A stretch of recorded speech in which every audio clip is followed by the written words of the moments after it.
Okay, welcome everybody. We will call to order the February 25th meeting of the Regional Transit Board of Directors. Would the clerk please call the roll and establish quorum? Director Budge? Here. Director Hansen? Here.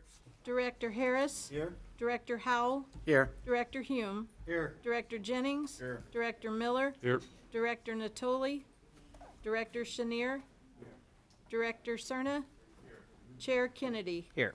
With that, we have a quorum at 100 votes. This meeting of the Sacramento Regional Transit District will be cablecast without interruption on Metro Cable 14, the local government affairs channel.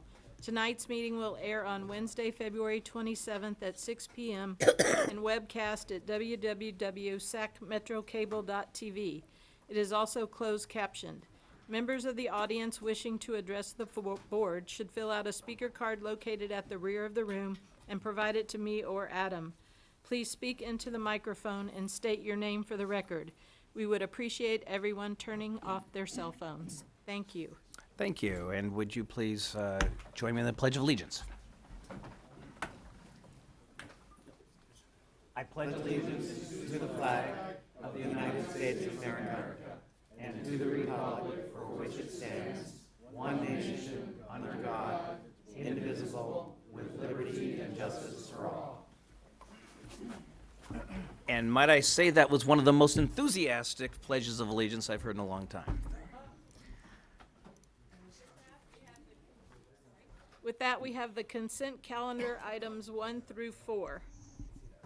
I'll move consent. Are there any questions, issues, concerns? We have a motion and a second. All those in favor? Aye. Opposed? Abstained? Next item, please. Motion carries by 100 votes. The next item is public addresses the board on matters not on the agenda. Mike Birnbaum.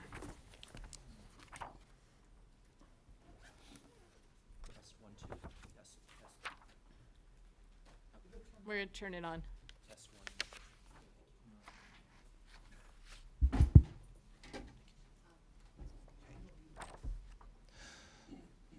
Yes, thank you. Good evening, Board President Kennedy, Vice President Hansen, honorable members. Mike Barnbaum, a volunteer community transit ambassador. The week of March 11th through 15th, I'll be out working the stat crew with the Big Sky Conference men's and women's basketball tournaments in Boise, Idaho. And being up there, we'll be representing our Big Sky member, Sacramento State, men's and women's basketball there. So with that in mind, want to bring everyone a little up to date on some stuff on the calendar. Most of it will occur prior to March 25th. So go with the latest date and work backward, and then one note at the end.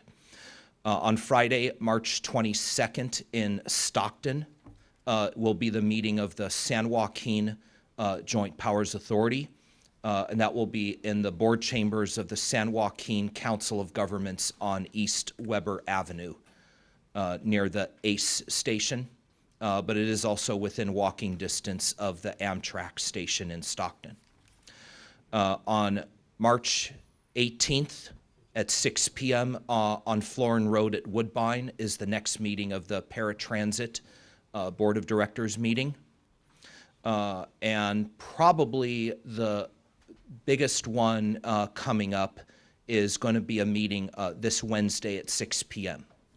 I would like to invite the board to the Elk Grove City Council meeting, which folks will hear item 10.1 after a series of public hearings.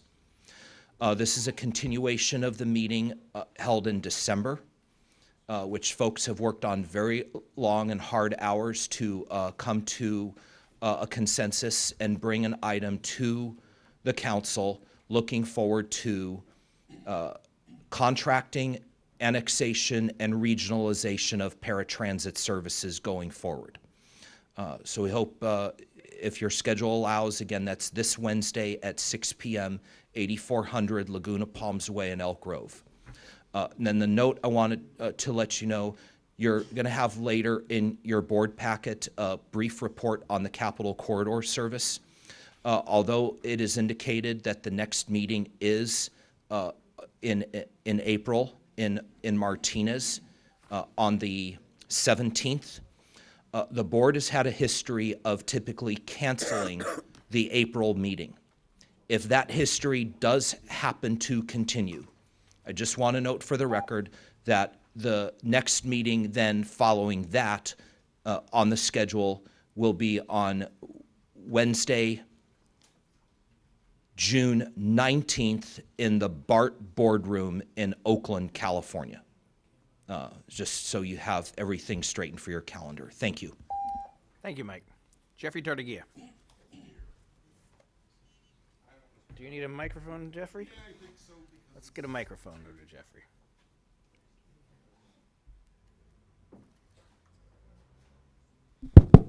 There you go.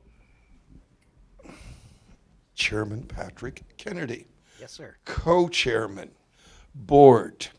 I'm hoping you're reading the MAC newsletter because in there you need to note some things of importance and concern. I will offer right now is this week alone, I went through 5 Connect cards that were not, terminals were not working. The reason I bring up the Mac is because you have a new device that's going to be installed on the blue line. You need to be sure that you know how and what is not functioning or what is the procedure when it doesn't work. I bring that up. I've brought up before dealing with Sac Valley Station. You need to add another Connect card terminal there if you're going to maintain the Sac Valley, because the east one has been broken repeatedly. And I can put it up this many times just this year alone. And it's either a Friday or Saturday or Sunday, it goes down and it does not get fixed. It's not fixed right now today. So there was no revenue collected from Sac Valley Station unless you went over and figured out the way at the other end to use it. I've taken care of the Elk Grove matter. I've spoken to you before about dealing with 29th Street. Today I had an access issue. I will be sending the, should we say, advocacy committee a report about what happened today. And fortunately, Elk Grove is here, so they will speak to the matter of dealing with access for wheelchair and for blind access at that particular location. I'm also happy to report that I took the longest trip of paratransit in my life here, and that ended me up at the Folsom Public Library for Omni Bera's testimony for an hour and describing of what's going on the government level. I've already let Patrick Kennedy know that Omni Bera believes that a infrastructure bill can function even though the dysfunctionality of the federal government. So encourage that, see what we can do, reach out there to Matt and his staff and see what is feasible and possible and getting a clue in of what's going on and happening through there. Went to testified today dealing with certain accessibility issues with the Office of, should we say, Emergency Services. And there is $1 billion that's federal money that is likely coming in there. Don't know that there will be any impact in regard to, should we say, sources there. I will leave the rest alone. Thank you, Jeffrey. Robert Copeland. I don't need it. Thank you, Jeff. I want to speak as part of Sacramento Tenants Union because RT cannot fix the problems they have. Only you people up here can with more housing. If people can't not afford to go anywhere, they're not going to ride RT. I hope you know this. What Sacramento County needs more housing, and a reason why the people ride the RT bus system, and I don't see it right now. I mean, the whole county has failed. With the rising rents, you're not getting the job done. And I'll speak on another matter. Last week, I was going to a Safeway on 19th Street. And you know those crossings when the light rail goes by, about 3 to 4 minutes, people had to wait.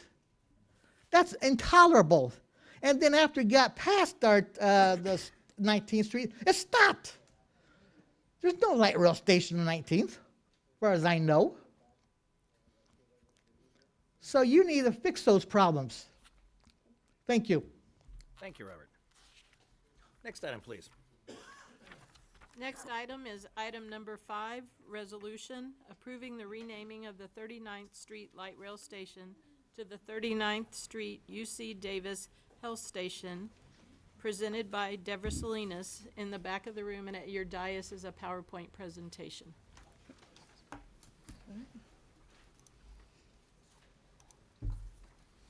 Good evening, Chair Kennedy and members of the RT Board. Tonight, I am very excited to present RT's first revenue-generating light rail station naming proposal.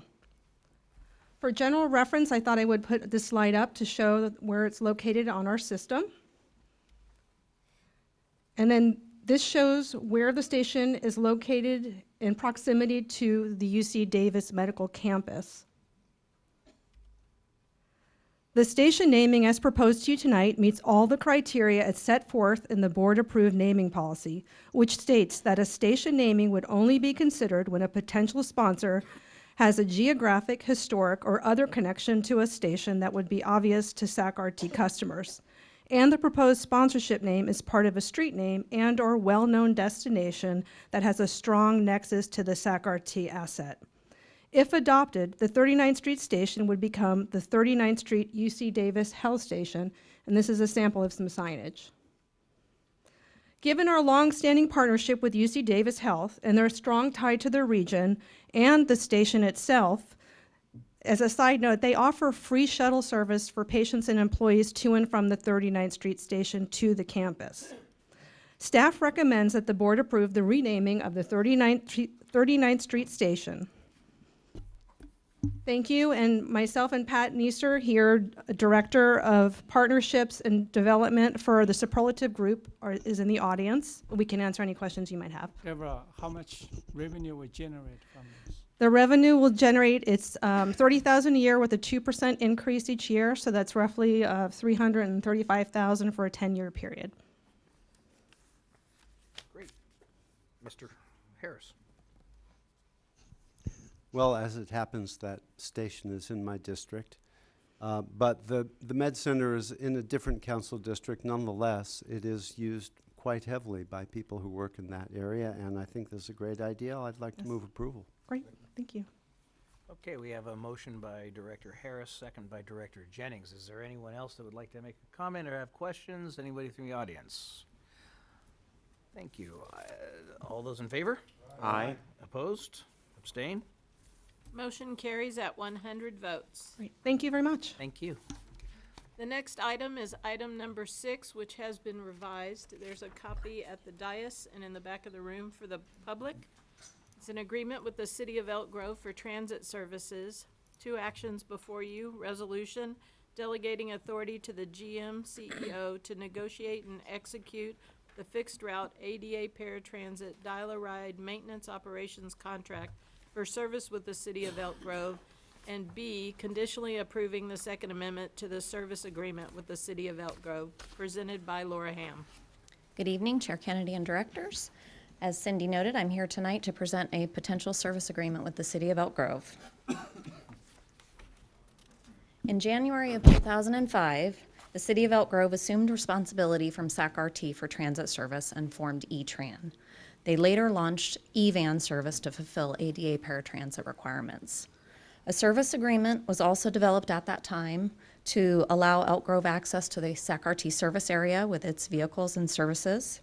The agreement also established a proportionate share payment for regional services that benefit Elk Grove, including the SAC-RT light rail system. And it designated 1 representative to the SAC-RT Board of Directors. Elk Grove currently contracts with MV Transportation, Inc., with that contract expiring at the end of the fiscal year. We began discussing the basis for an intergovernmental agreement with Elk Grove back in April of 2017. Since that time, we've done extensive work developing a comprehensive cost proposal, as well as an operations and maintenance plan.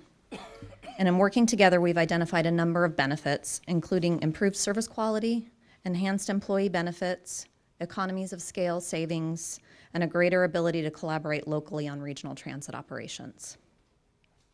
It's now the optimal time to move forward with a contract with Elk Grove, with the current contract with MV expiring on June 30th. And the nature of an agreement between two public agencies also provides us with a good deal of flexibility to negotiate and establish a contract.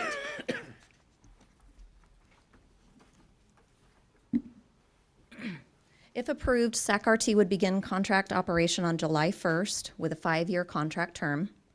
Currently, RT does not have the right to terminate the contract for convenience or request additional compensation if costs exceed estimates. So there's some cost risk, to SAC-RT's operating budget by entering into the contract. The total consideration over the term is approximately $35.8 million. SAC-RT is absorbing $452,000 in startup costs this fiscal year, and that's primarily for onboarding staff prior to the start of the contract. Other administrative costs. Payment under the contract will satisfy the proportionate share payment for the life of the contract, which is currently $350,000. This is an important term because it will reduce RT revenue by $350,000.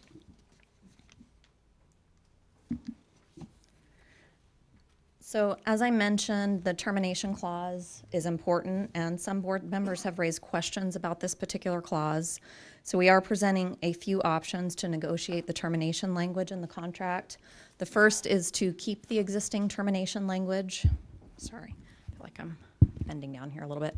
Or to change the term to 2 years with 3 one-year options. Or the third option is to add a termination for convenience clause for SAC-RT, so there'd be mutual termination for convenience in the agreement. So under the contract, SAC-RT would be responsible for transit operations and operations support, scheduling and fare revenue collection for fixed route and ADA paratransit services, as well as the maintenance of service revenue vehicles, a portion of a shared city facility, and bus stops. Many of the required key provisions are based on the city's contract with MV. Provisions that we must comply with include keeping key staff positions filled for the duration of the agreement, with vacancies of no more than 90 days. The key positions are the operations superintendent, the maintenance supervisor, the operations training specialist, and the data analyst. SAC-RT must provide daily, monthly, and occurrence-based performance reporting to the city. SAC-RT will be subject to liquidated damages for not meeting certain contract requirements. Liquidated damages fall into 4 main categories as described in the staff report. The first is failure to implement key elements of the transition plan by July 1st.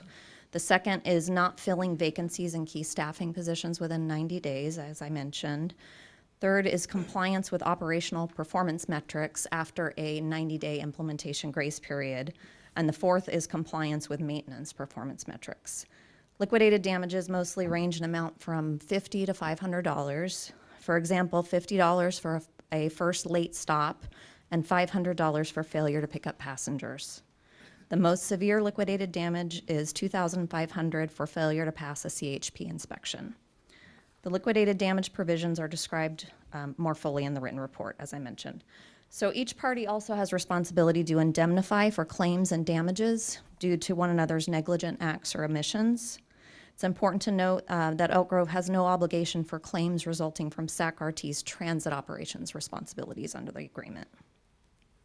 Under the warranty provisions in the agreement, there will be a joint inspection process of all facilities, vehicles, and other items to be supplied by Elk Grove for SAC-RT's use. The inspection period will allow RT to identify and address any material defects. Once we accept the facility and vehicles, the city would make no further warranty, with an exception for several major vehicle components. And the agreement, of course, spells out a number of insurance requirements for SAC-RT, which are covered in detail in the staff report as well. Lastly, here on this slide, the contract provides for SAC-RT to lease and use a portion of the city corporation yard in Elk Grove to perform transit services.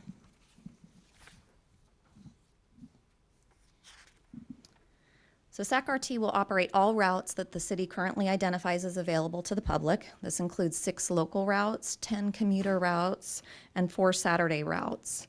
The fare structure will remain under city control. SAC-RT will also operate eVan, the local dial-a-ride service that meets the city's ADA paratransit obligations, providing service to people with disabilities and seniors age 75 and older. eVan also operates on Sunday when fixed route is not available. In addition, the city and SAC-RT have begun discussions regarding providing regional paratransit services. Riders are currently required to transfer between eVan and SAC-RT's ADA services, which are provided under a service agreement with Paratransit Inc. SAC-RT will negotiate with Paratransit Inc. to provide all regional trips, providing a 1-seat ride to regional paratransit travelers. We anticipate implementing this service in the summer as well, and we'll provide more information as discussions progress. Staffing. All E-Tran employees are currently employees of MV Transportation. The ATU represents operators, dispatchers, customer service, and maintenance staff. Our intent is to invite all current employees who would like to continue service in Elk Grove to apply for positions at SAC-RT. We have authorized 98 new positions for the Elk Grove operation. All MV employees who apply and meet the minimum qualifications for a position would be invited to an interview and offered employment upon successful completion of employment screening and training. Our goal is to make the transition as seamless as possible for those employees. SAC-RT is currently coordinating with the ATU to establish an agreement for the RT employees who would be in the Elk Grove bargaining unit, with the intent of having similar terms to the agreement between ATU and MV. SAC-RT is committed to the city and to ATU that the employees will receive comparable wages, improved medical benefits, and an increase over their current deferred compensation.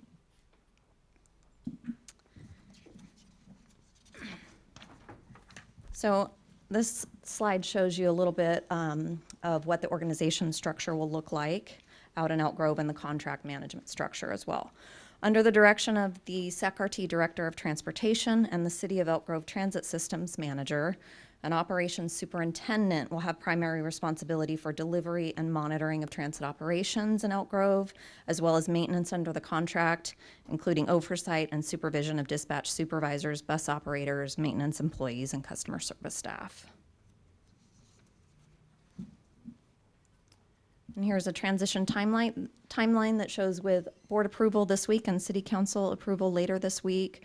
Personnel recruitment will begin right away, with staff training commencing no later than May 1st for a service start date of July 1. Our executive team, operations management, and other support staff will play key roles in the service transition. We've listed their names and titles here for your reference.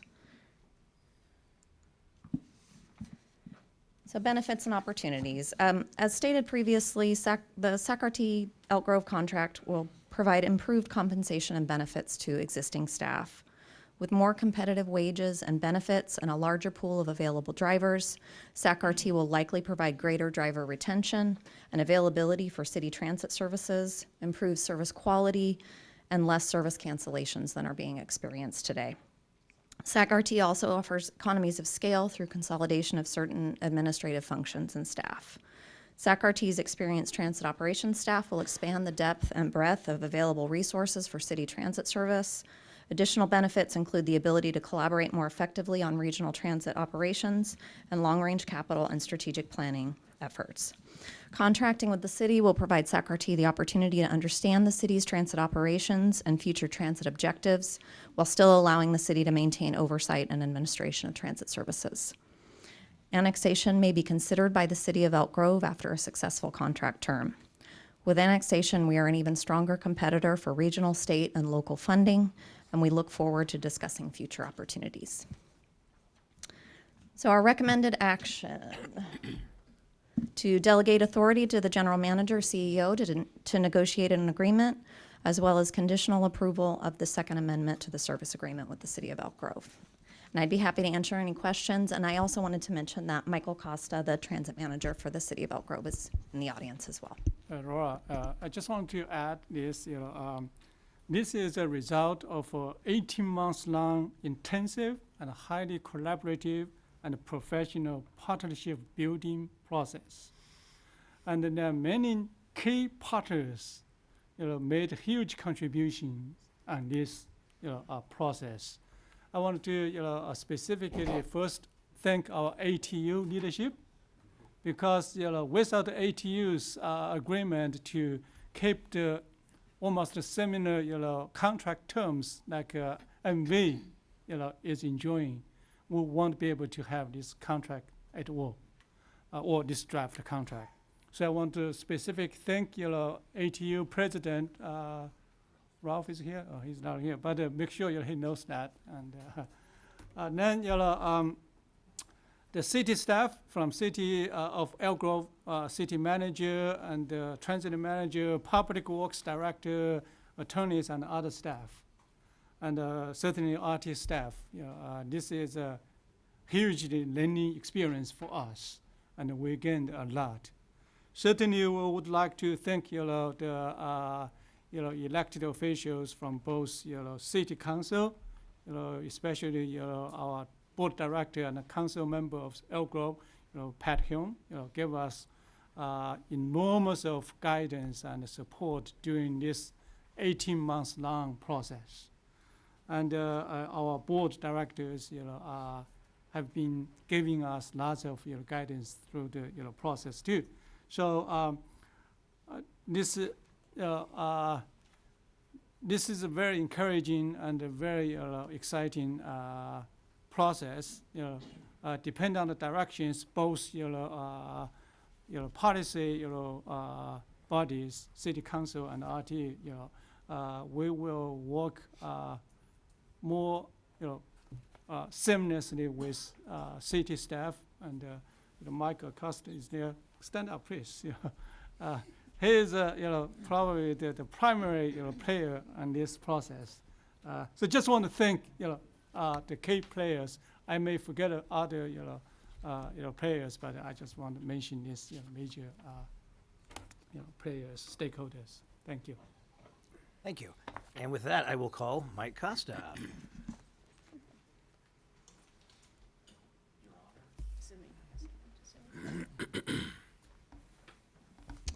Good evening, Mr. Chairman, members of the board. I have to echo Mr. Lee's comments. It has been a very collaborative process over the last 18 months.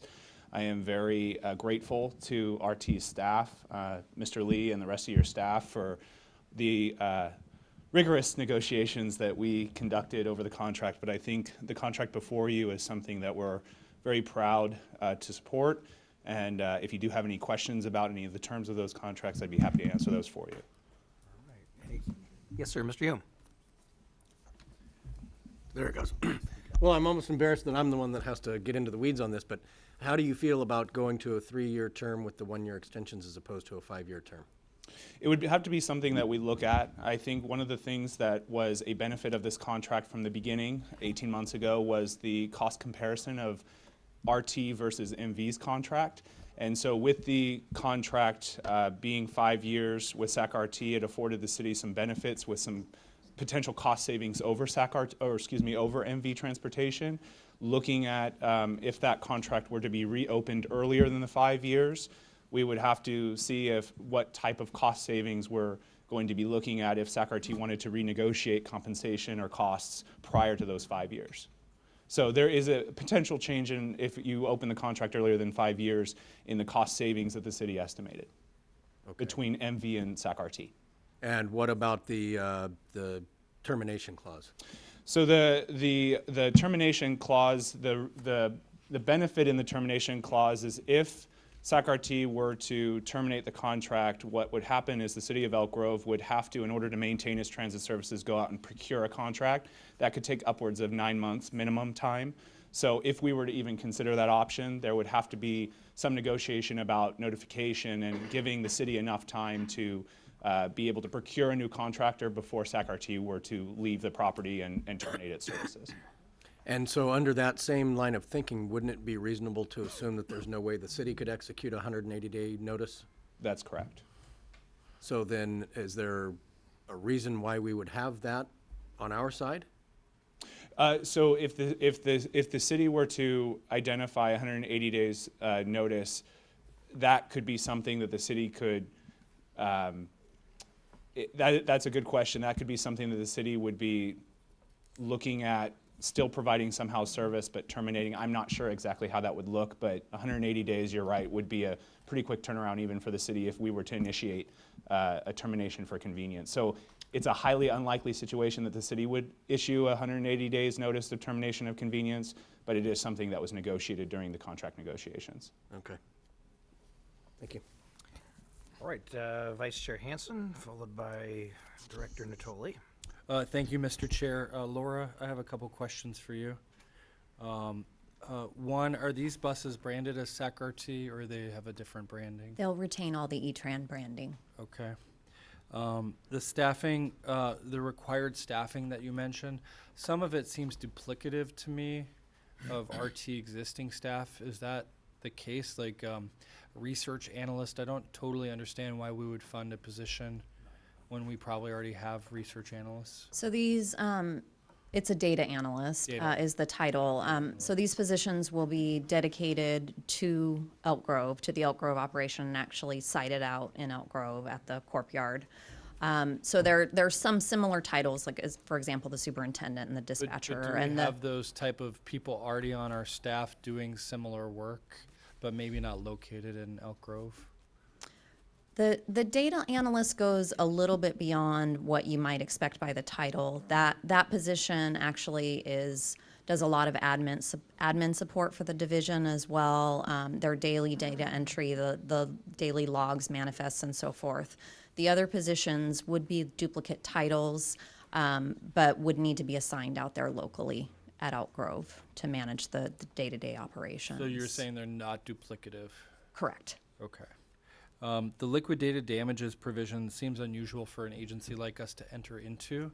Have we ever entered into a contract that allowed another agency to penalize regional transit in this way? Not in my history here that I recall. Not in my almost 16 years. And have I seen that? Are there precedents for other public transit agencies to be to have these kind of private sector conditions imposed on them? I haven't seen it before. Okay. No. I thought it was pretty unusual. Laura, you skimmed over this, but the $350,000 a year, that's for each year, right, of the contract? Correct. Yes, that's the current So the term. total cost with the approximately $500,000 that you said would be involved with startup costs to us of this contract is really $2.25 million over a 5-year term? That's correct. Okay. That's what I thought. That seems like a lot to potentially take out of other operations for a contract that doesn't seem to be that fair to me. The termination provision was raised, and I tend to think that staff probably should negotiate a stronger termination provision, and I'll make some comments about that, but the paratransit piece is really interesting to me. So if we're potentially taking this contract on at a loss, which it sounds like MV can't operate under the existing conditions and we're essentially taking their terms, it sounds like we're going to have to, as an agency, subsidize this service. Do we have, other than the termination provision, do we have a way to change that? Because I ask, serving through this board on the paratransit board, if they're expected to come in, how are we going to pay them, make the contract whole, and provide the services when we don't have any control over schedule, fare, or any of these other things, and then potentially have significant liabilities through liquidated damages and other pieces? I think one option that we can look at when we discuss the termination provisions is potential for reopeners associated with cost. Would we maybe be one way that we could look at that where we would need to reopen and discuss budget? Okay, I think that's going to be essential. There's some pieces that I don't believe even the Paratransit Board has given authority to work with RT on this. And I don't know that they're going to be totally interested. I mean, Pat's on that board as well with me. Paratransit's doing a lot to sort of stabilize its services after just doing some cuts. And I don't think Paratransit can subsidize this service either. And I want to make sure that we're not entering sort of excitedly into a contract that's going to be an albatross around our necks potentially. The last thing I would just say is, as much as I am totally in favor of consolidation, I don't believe that this contract represents consolidation. I think it seems to represent us stepping into the shoes of MV under a contract which, to my mind, Pat, isn't very fair. And I honestly don't think we should delegate to the CEO the authority to execute a contract until we see the final terms, especially given the $2.25 million in potential revenue loss over 5 years, the very punitive liquidated damages provisions, which I think are fairly anathema to how we should operate if we're truly in a partnership. The fact that they can begin dinging us, it just doesn't feel that fair as a partner in this, especially when they're making all the rules and we are essentially being treated as a subservient contractor. And I don't think this contract has much fairness in it. And so I probably cannot support it until I find the answers to these questions. We've made such significant cuts to our service. We continue to ask a lot of our riders, whether it's through fares or the potential changes to our routes. As much as I want to see Elk Grove become a full member through annexation, I don't believe that this is a path, this type of marriage is not a path, in my mind, to something fair. And so I didn't expect to feel... I can say, Member Hanson, it's the only path. So... Yeah, Mr. Chair, can I Mr. Lee, yes. address some concerns Vice Chair just raised? First, for paratransit regional service, we would like to sit down with both Director Hanson and Director Hume to then with Tiffany, CEO of Paratransit Inc. to further talk about this. We have talked about this for last 6 months, and we feel we have a way to move forward, but we would like to brief you guys in more detail sometime in the near future. So that's first, that's first thing I would like to say. Secondly, in terms of that $350,000, and we actually followed the practices what we have been with City of Central Heights and City of Folsom. When we provide contractual service for Central Heights and Folsom, we did not ask for those type of affairs. So we just basically followed the common practices with two cities.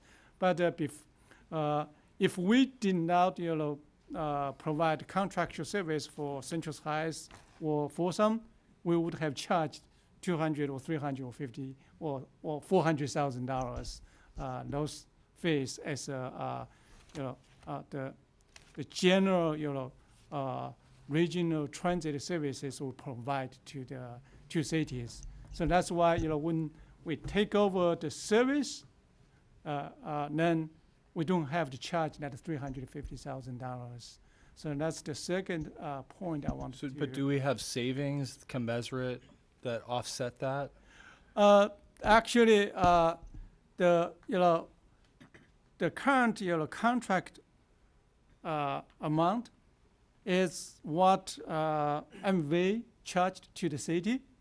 So that's two totally separate issues. Even though we know this $350,000, which we did not provide any service to the. But do we have savings that justify giving up that $350,000? Well, we feel the contract amount should be able to cover the cost. We will provide a service to the city of Elk Grove. So that is actually and if it doesn't, what's the provision?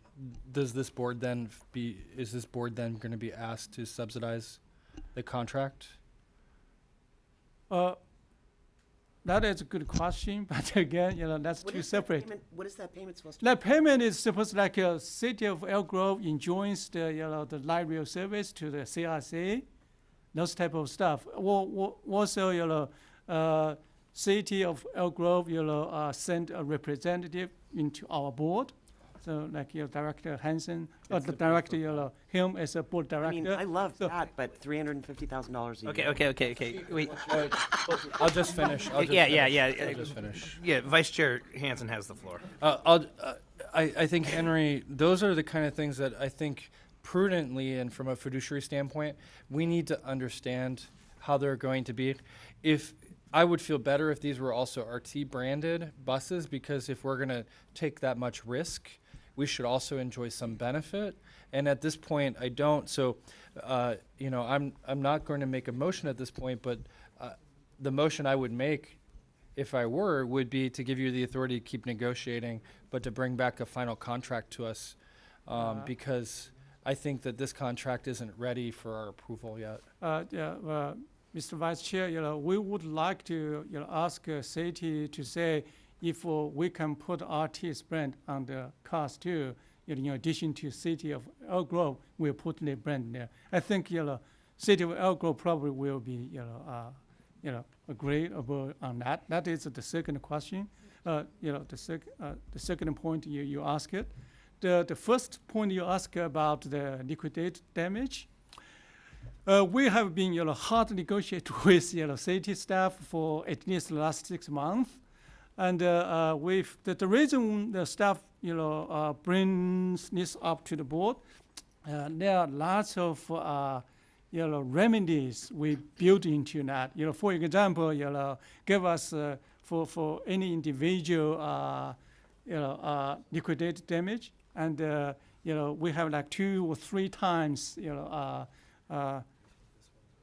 if we made some type of Opportunity to mistakes, address and resolve, and there's a dispute resolution spelled out tied to the liquidated damages that goes up to the city manager. So lots of remedies we built into that because of the we don't have enough time to explain those details.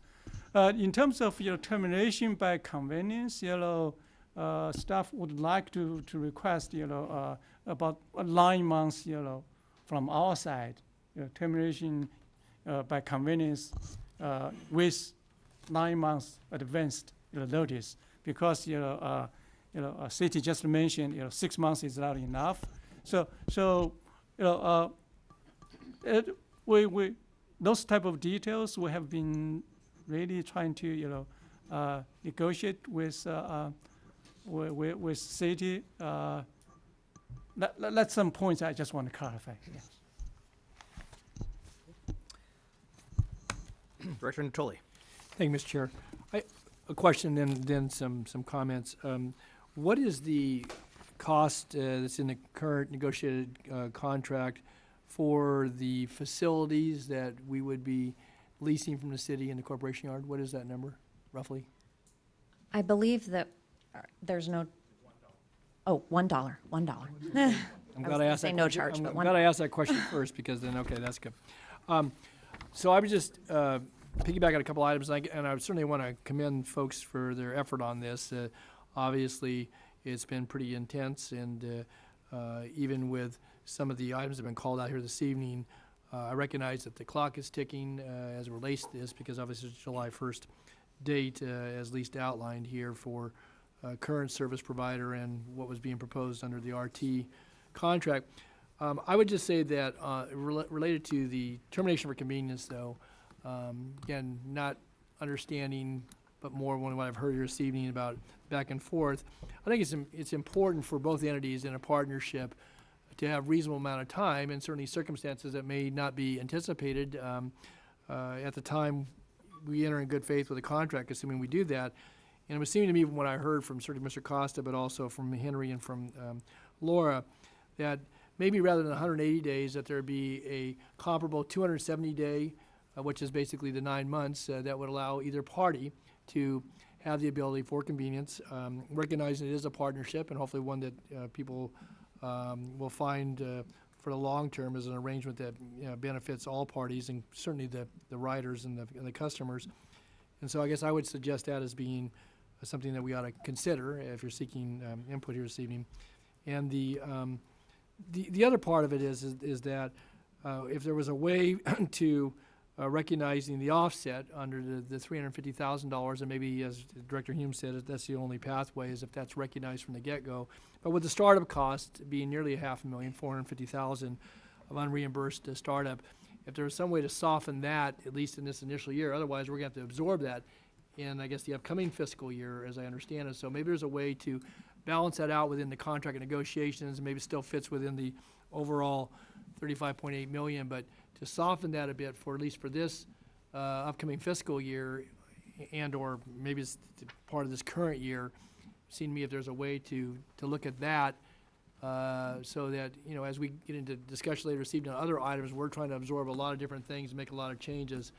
And again, that, you know, of the overall amount, it's a fairly modest amount, but one that RT would have to bear right from the get-go.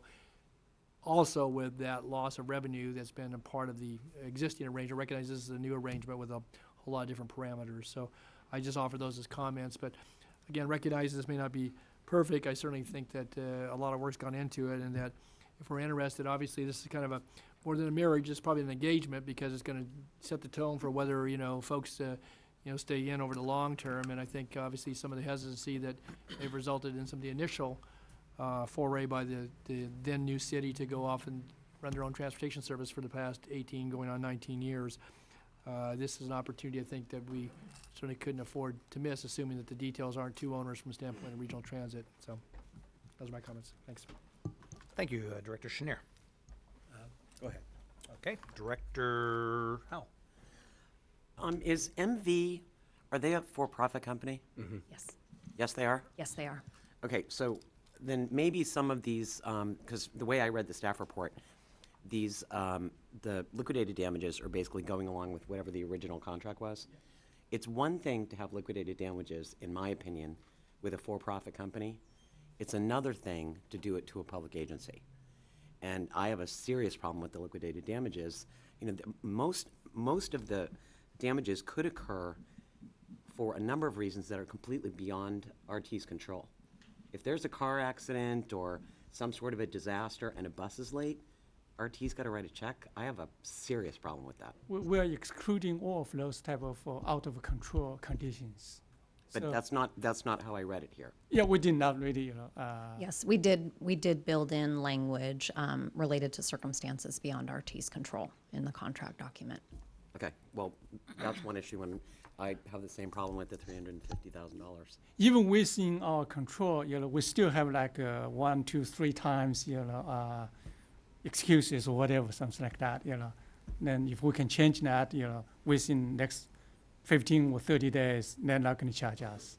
It just, you know, it wasn't spelled out that way, and Yes, sorry about that. You know, The- it's just the probability of a bus being late, I would think would be relatively high, and, you know, may not be the result of a problem with equipment maintenance or necessarily the personnel involved. And I have a problem with the $350,000 as well. What is your problem with that? I don't see why we would take $350,000 out of our existing budget and pay it to the city of Elk Grove, and I don't know what it's intended to accomplish. And I think maybe I'm just coming at this from a different viewpoint, because Folsom ran its own transit system, you know, for 50 years, and we didn't go through this engagement period, as Don referred to it. We got married. And there was no dowry just to be that clear, had to be paid. And it's been fully consummated, may I tell you. just to be clear, RT would not be paying the city $350,000. They would no longer be billing the city $350,000 for the privilege of having a seat on the board. Currently, we pay RT $350,000 For Pat. well, I would hope not. As much as I was joking about it earlier, I would hope not. But really, it's because there's light rail close to town, and our riders can use light rail, even though they still have to buy fare media. So, to your question earlier of what is the $350,000 for, I don't really. It's something we've always paid. It's been negotiated amount, but it would simply, we would not be paying RT to provide the contracted service and paying them this extra amount I get it, as but a I guess, membership due or you know, whatever. I'm new on the board and I wouldn't have Yeah, paid it so- either way. So think about it in this way, both Central Heights and Folsom, before we provide service to you guys, to two cities, and then, the two cities did not pay anything to us. So it's, I know.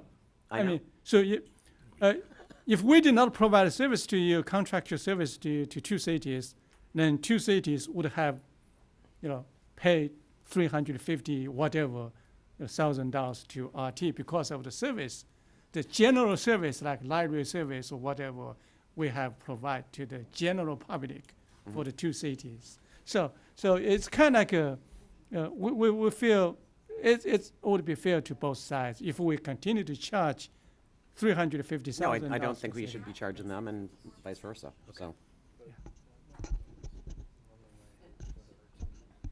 That's all I. Again? Okay.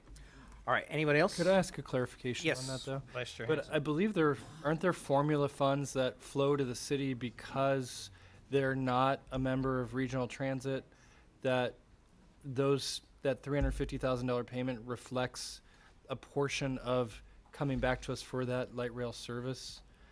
Only if we do not provide a contractual service to the city or cities. In that case, we will ask for those payment. But now, If they were fully annexed members, though, what federal funds would flow to us that don't now? Well, That's the real. yeah, any federal funds will flow to us if fully annexed. Yeah. Hence the reason for getting married.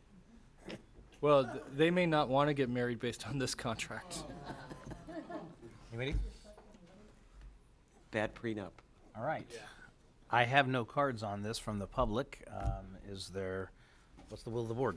Well, I'd just like to make a couple of comments Yes, here sir. because I feel like I'm being consummated.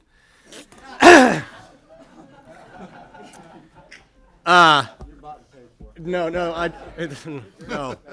on neither. Yeah. Here's the thing: is we've got a sticky widget in Elk Grove because our ridership doesn't necessarily trust RT, and that's why we got divorced to begin with. And they are very weary of the idea that if RT comes over and has carte blanche control of our transit operations, that commuter service is going away, everything is routing to light rail, that when the difficult decisions have to be made, Elk Grove routes will be on the table first, as they were previously. And so it's important to remember there was a reason why Elk Grove wanted to provide transit service, quote-unquote, better transit service in the first place. And I will say this, that in my tenure on the board, if it weren't for the influx of Henry's leadership and the turnaround that I've seen happening within RT at this point, I wouldn't be recommending taking this pathway at all. But what we do want to do is dip our foot in the pool first before we jump into full annexation. Toward that end, I can say that the reasons for liquidated damages, and they do exclude some of the things that are beyond their control, is maintaining a little bit of that carrot in the stick to say, we want you to come on board, we want you to provide the transit service, but we also want to make sure that you're providing the quality that our ridership has come to expect.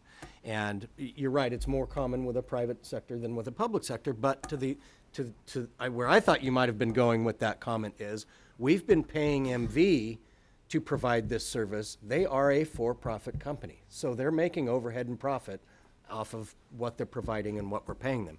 So to use the term subsidize and that this contract is somehow subsidizing Elk Grove, I don't think is a fair assertion. We have negotiated an amount for which RT should provide the service in Elk Grove as a pathway towards annexation. Toward that end, I would like to see either whether it happens under the convenience clause or whether we change the terms of the contract, but I've only signed up for 4 more years, and so I've got 3 to go. I'd like to have those annexation discussions before I'm off that board and this board. So I don't know if we can just kind of have that as a friendly amendment that we can sit down and have those conversations, and it's not a breach of contract by either party, but I mean, that is the pathway that we're going here, but we have to do it in a way that our riders don't pack our council chambers because they think we're taking their toy away from them. All right, Director Chenier. Thank you, Mr. Chair. So I want to support my colleague here, and with a couple of pieces. One is I think Mr. Natoli has a good point if we want to go to a mutual 9 months cancellation. I think it needs to be even on both sides, and that seems to be a fair piece that wouldn't hurt either party in a big way. So that would be one piece of direction if the board wants to go in that direction. I also understand, and I've certainly been a part of what's been happening over the last 8 years here and seen the good, the bad, and the ugly in the other direction, which is all good, about what it is. So understanding that there is trepidation among Elk Grove's leadership and the riders themselves about service over time. I don't know if it's possible. I mean, I think the 5-year piece is good, but I also understand that we want to do some check-ins on a yearly basis. And so what I'd like to do is ask if you guys can figure out some triggers. So for example, on the liquidated damages, if we hit some level or don't hit some level in year 1, maybe it goes away after that. So that I'd like it to be kind of performance-based, where the contract gets more equity over the 5-year period, if we can do it that way. I think I don't want to do that from the dais. I'm happy to participate in that type of conversation where we can think about how do we make it so that we can get to the annexation conversation sooner rather than later if RT is performing at the level it thinks it can within this contract. So that would be, I'd love to see this come back with that. I think that is a two-way conversation that makes it more equitable, both for RT and the city. I agree with a lot of what my colleagues have said. We don't want it to be one way, but I also understand that we have to earn the right to move forward on a longer-term basis. So if we can figure out how to do that, keeping the overall parameters of the contract the same for Elk Grove, but look at what we can do to improve it over time. That would be my hope, and I'm going to actually move that as direction for staff to come back with those pieces. So I was here, If I can. Thank you, Director Chenier. I was actually heading in similar direction, and I'd like to actually establish a subcommittee of the board before it comes back to the board in order to be able to hear these issues. And I would like to have Vice Chair Hansen chair that, along with Director Natoli, Director Chenier, and I've got letters here. Pat Hume. And Pat Hume, of course. If that would be okay. I'm happy to do it. Okay. Can I just clarify? Yes. Jay, I just want to clarify what you're saying. So the staff item before us says delegate authority to negotiate and execute. So, my request was that we allow the negotiation to go forward, but that we bring back a final contract. Is that what Right. your motion? Yeah. All right, I'll second that. Yeah, I think there needs to be a comfort level on the board, Yeah. which doesn't exist. And I think that vetting it through the subcommittee will provide that. Yep. Yeah. Okay. Mr. Chair, just Yes, sir. a quick question then. I some- volunteered you, you know. No, I'm fine with that. That's okay. But the time sensitivity, I guess, because obviously this is on the council's agenda for Wednesday night, if I'm not mistaken, right, Pat? And so this committee, is it intended that, again, assuming the motion passes, that we're going to have to work pretty feverishly here, I think, because there's a lot of things that have to fall into place, if I'm not I don't think mistaken. we can make it by Right, Wednesday night. Laura? Yes, so our original timeline, we foresaw that we would gain approval in March, and that will still allow us to meet our July 1 implementation. So we've got a very small cushion. We don't have a lot of cushion, but we do have some time. Because Friday is March. Yes. Do you Okay. agree with that, Mike?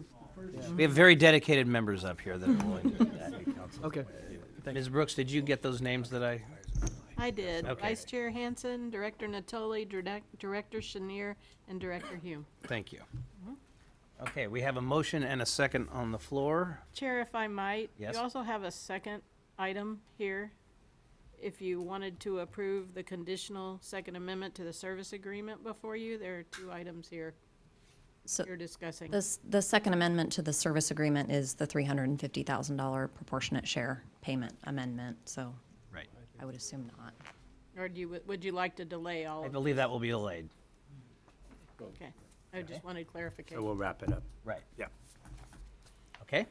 Are we good? Yep. All right. All those in favor? Aye. Aye. Opposed? Abstain? Motion carries at 100 votes. Thank you. Next item is item number 7, SAC-RT Forward New Network Service and Title VI Analysis. You have 3 items before you. Resolution approving a Title VI service change equity analysis for weekend light rail frequency improvements and the SAC-RT Forward Plan.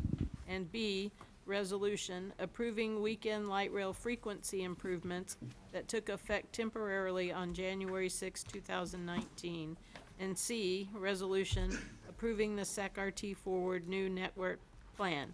And before you is James Boyle to present.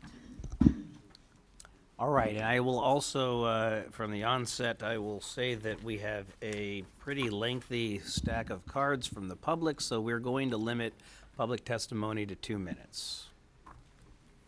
Thank you, Mr. Chairman. Good evening, Mr. Chair, members of the board.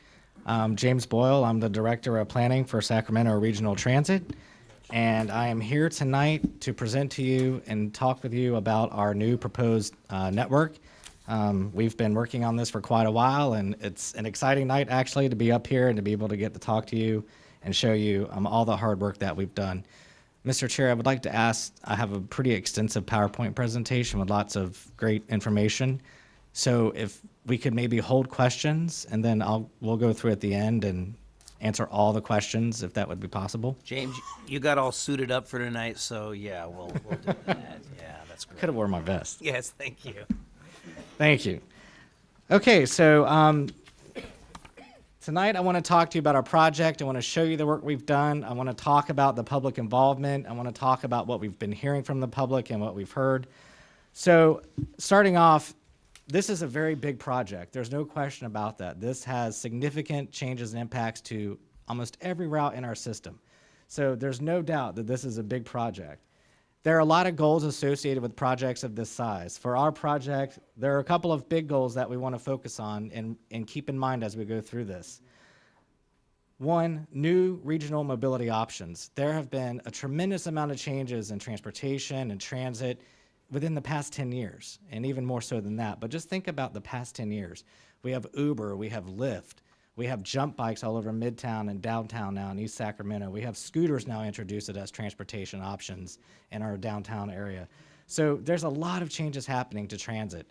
And not only us, but transit agencies across the country are having to rethink the way they do transit and the way they provide really specifically bus service to their citizens. The one goal of the project was to develop an entire new network. We were charged with a blank slate approach. So we started this project from a blank slate. What would it look like to redraw our bus network? Third, engage the public. We have done a tremendous amount of public outreach, and we have heard a tremendous amount of public feedback. And I'll go through some of that in detail with you as we go through the presentation. Fourth, the technical analysis in a project like this. It's not to be forgotten about or left behind, but there's a great deal of technical analysis that goes into a project like this. So our job as planners is to try and balance all this. How do we balance what we hear from the public and what we hear from our board and elected officials and what the technical data is telling us? Public involvement. We started our project in August of 17. We did a customer satisfaction survey, and we have been going now for almost a year and a half. Our project was broken up into 3 large phases of public involvement. You can see phase 1 from August of 17 to 2018. And then we had a phase 2 public involvement from October of 18 to December. And then phase 3, which is what we're in now and wrapping up, has gone from December up until tonight's board meeting. We have produced a significant amount of outreach materials that have been distributed throughout our service area. We have had folks on the buses. We have gone out to our transit stations. We have made stuff available online through just a variety of different sources. We have gotten out a lot of information. We believe that we've reached thousands of customers, citizens, riders, employees, stakeholders, and we've also reached internally. We've had several meetings with staff internally and also our bus operators. They provide a great deal of information to us, and we have not forgotten about them. And there's a great deal of more detailed information in your packet regarding the public outreach. Okay. So the next slide really just kind of highlights the public outreach. We've done a great deal of outreach throughout our service area. We have held 47 pop-up events total. We've had over 33 different presentations. We have attended or hosted 20 open houses, workshops, and stakeholder meetings, and those would include meetings with city staff, Rancho Cordova city staff, Citrus Heights staff, and the County of Sacramento. We have posted up to 3 YouTube videos on our website, so we have done a great deal of outreach using YouTube. And we've also used things such as Twitter, Facebook, Instagram, and Nextdoor Post, which reaches several hundred thousands of people within our service area. So all this public outreach, what have we been hearing? It's important to remember that, you know, we hear from non-customers and we hear from customers. So this is meant to kind of represent that spectrum of what we hear from folks. We hear a lot about more weekend service. We hear things about more frequent service. But we also hear people talk to us about they want the buses to go to more places. And that is important to people, to be able to have access to schools, to hospitals, to places of employment. We've also heard from our riders and from people who don't ride about having a more consistent bus network that operates and runs 7 days a week. So those are some of the big things that we've heard. So I want to talk to you a little bit about going into some of the details now about the routes and some of the comments we've heard by route. This graph shows number of comments by route, and these are basically the top 5. And I believe probably just by you looking at your emails, you can see some of these things rolling in. We've gotten a great deal of comments, and we addressed some of these at the last board meeting. And so what I'd like to do is just briefly kind of talk about some of these in a little more detail so you can get a sense of, yes, you have a question? Yeah, just I'm looking ahead at all of your fine work, and it is, as you said, lengthy and extensive.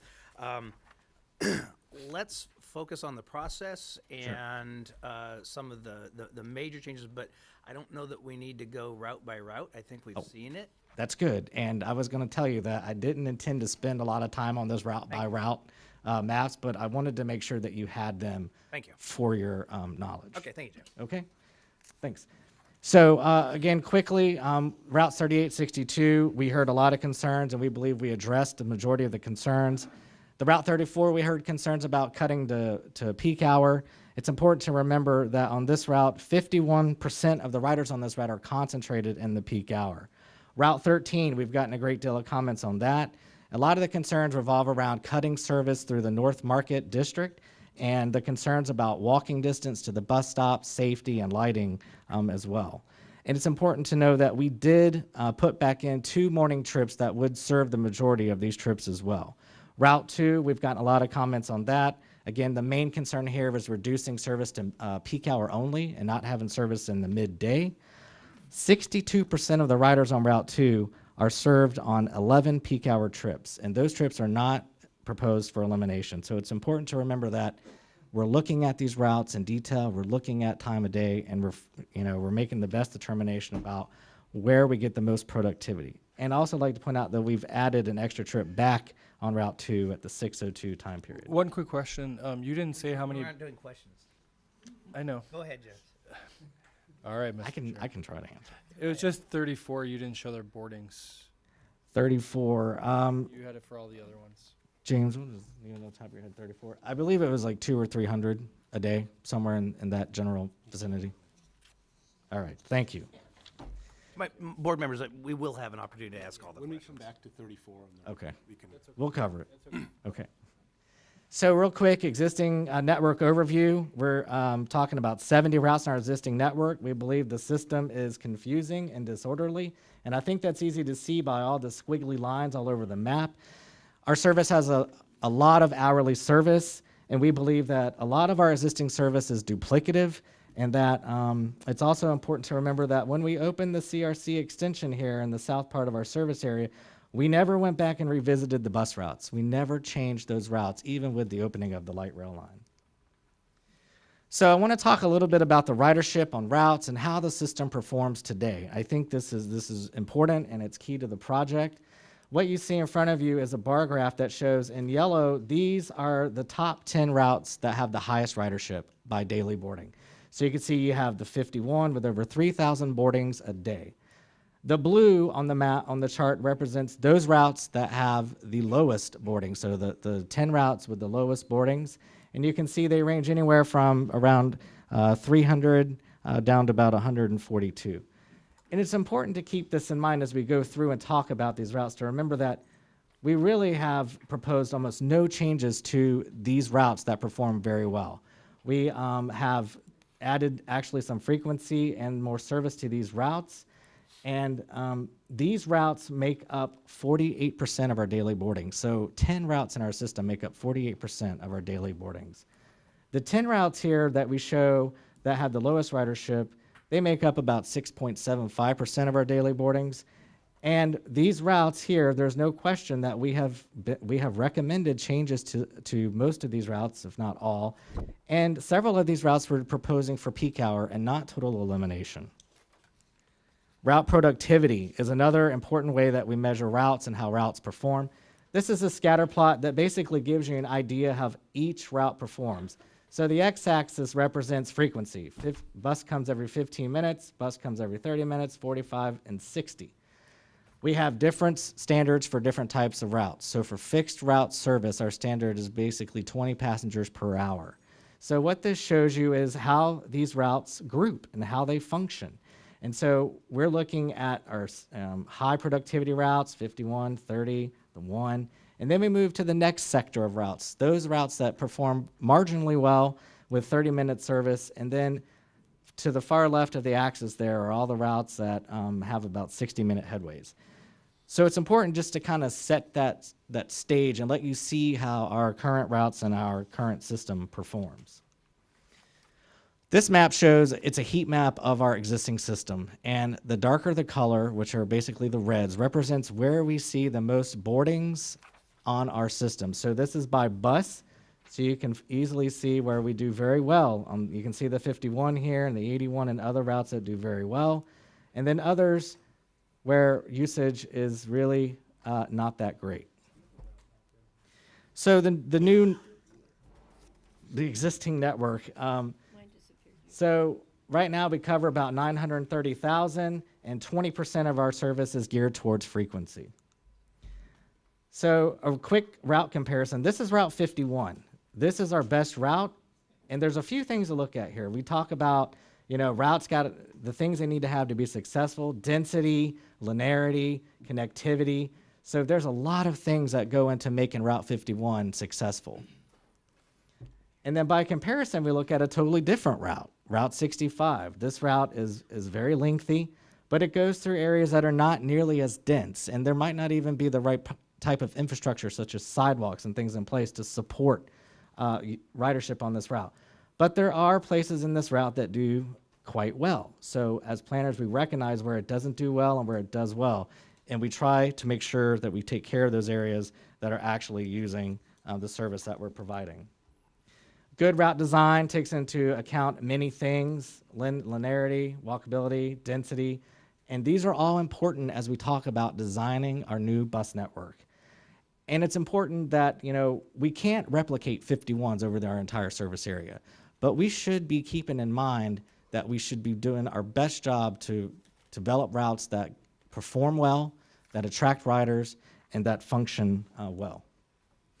So currently we are at about 27% frequent in our network, and what we're proposing is that we move very slightly over towards a more frequent network. Sure, you remember early on we were talking about frequency and coverage and, Jarrett Walker and way over here on frequency. We believe what we're proposing is a really good medium in between moving all the way to frequency and then keeping coverage as well. Our new system we're proposing 27 all-day weekday routes, 26 Saturday routes, 26 Sunday routes, 10 peak-only routes, and 6 frequent corridors that would have 15-minute or better service. The frequency breakdown is important. This is the big part of our project. We're looking at creating better frequency. So you can see we're improving frequency on the weekday 20 to 30 minute frequency of our routes improves from 46% to 74%. 60-minute headways, we dropped that from 44% down to 3.7%. Frequency breakdown. This is on weekends. So again, if you look at our frequencies, what the biggest changes here is what happens on the weekend. We are introducing 45-minute routes. So this is something new that we're introducing, but it goes towards our goal of trying to reduce those 60-minute waits for people waiting on the bus. And here, Saturdays and Sundays, you can see we've made a huge reduction in hourly service on Saturdays, and still a very significant reduction on Sundays. So in terms of total vehicle hours, you can see we took some service from all day weekday, and we tried to put some towards weekend and evening service. So it's a very small reduction, but you can see it makes a huge change, a huge increase for weekend service. The average headways in our system, this is important. So weekdays, we have basically 42 minutes is the average headway in our system today. We are proposing the new network, the average headway goes down to 31 minutes. So that's a significant improvement. And also on Saturdays, we would love to get down to 30 minutes for all of them, but we're going in the right direction. And that's the big key about our project. So I want to show you a little bit about the new network. The maps here, the colors indicate frequencies. So red is 12 to 15 minutes, blue is 30, light blue is 45, and the greens are 60. And I think it's pretty easy to see that we have basically one green route. So we're moving in the right direction there. And our new network, we believe, focuses transit on major corridors where we believe that we can build ridership. And we have more direct service that's less circuitous through our service area. And this network has been designed to be able to scale up. So if we wanted to get more frequency and we had a better, more revenue to do that, we could easily do that. And we also believe that our new network very well complements the 15-minute frequent service on light rail on the weekends. The network coverage for the proposed network is, as you see here. Again, we moved more towards frequency, very small change, but it's a move in the right direction.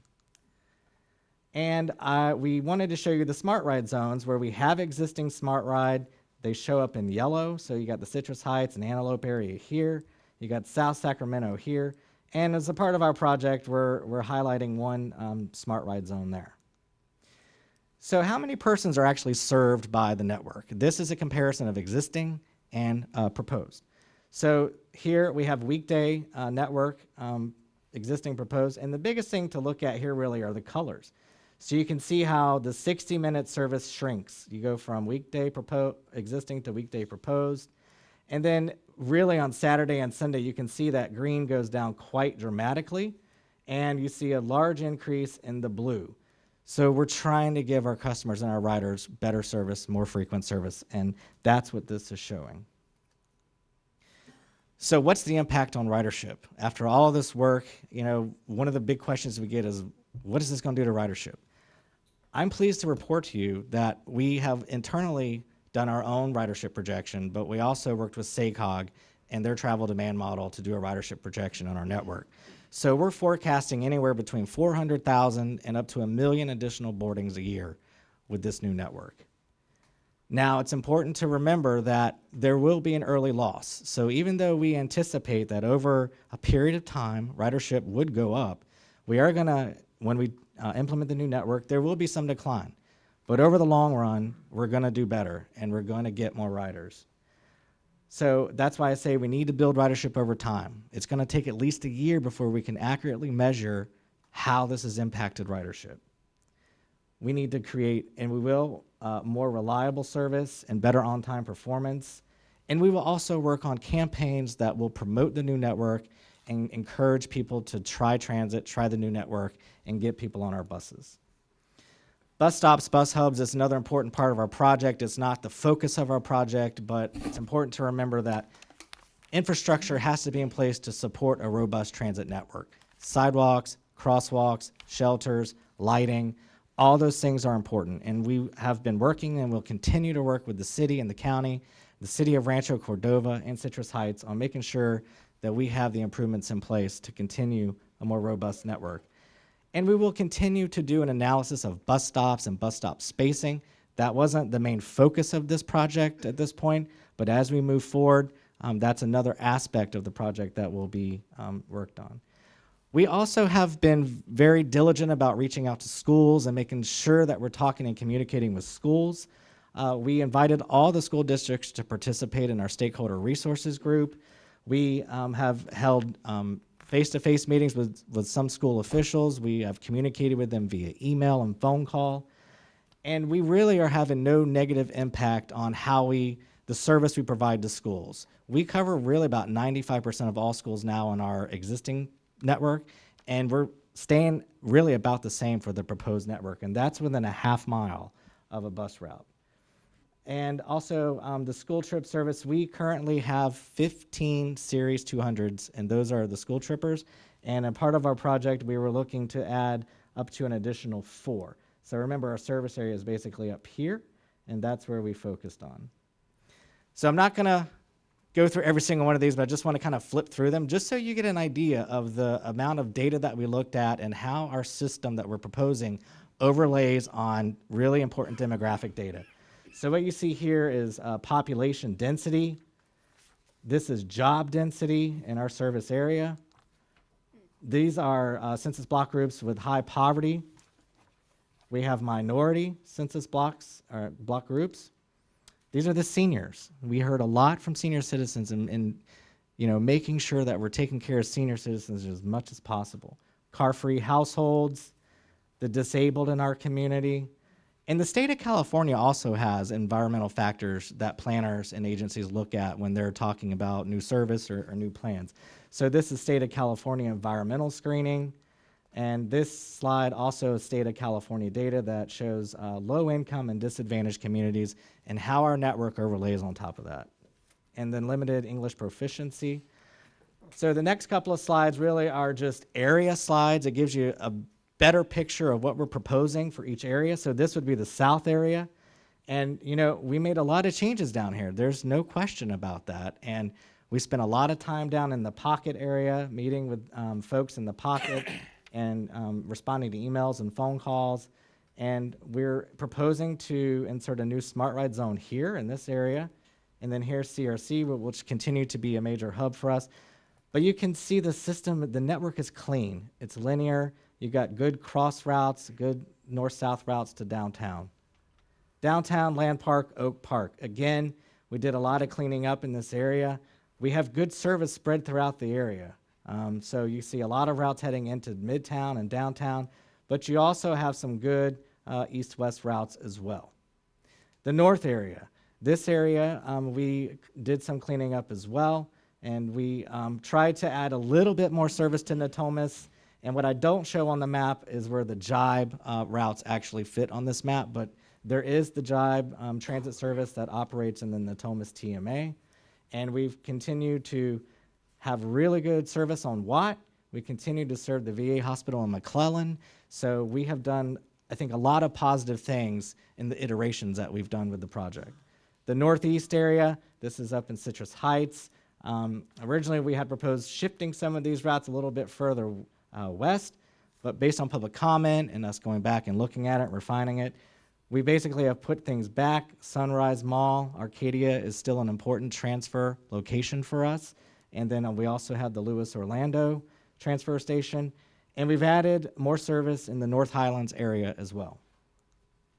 The east area, this really is mostly focuses on Rancho Cordova, but we have really good service here on the 72, the 75, and we have provided good fixed route transit along Folsom Boulevard here, where we connect to Butterfield, Mather Mills, we connect to the library there. We're still serving the VA hospital here, numerous apartment complexes, and we've increased frequency on just about all these routes that you see here as well.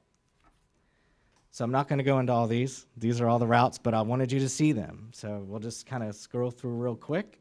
Route 5, Route 11, Route 13, Route 15, 19, 21, 23, 25, 26. I think you get the picture, right? But it's important to remember that these routes are the routes that are in our new proposed system, and we have added service to all of these routes. So more frequency and longer spans of service. So it's quite a few routes, actually. We still do very well, and we have a very large service area. So we'll just...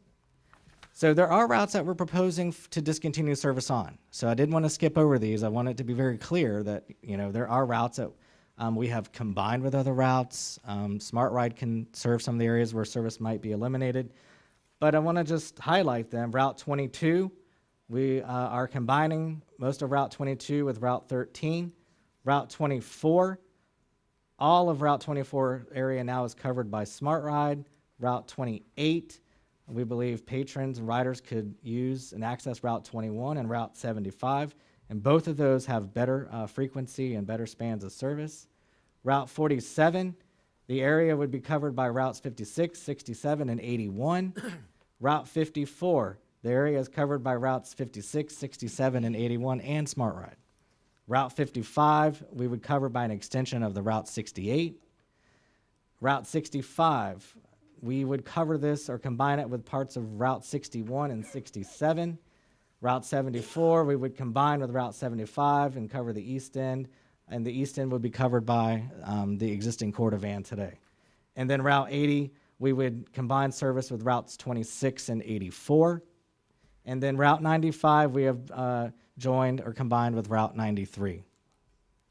Smart Ride, this is not the main focus of our project, but it's important for you to see the Smart Ride zones and how they begin to fit into our overall network.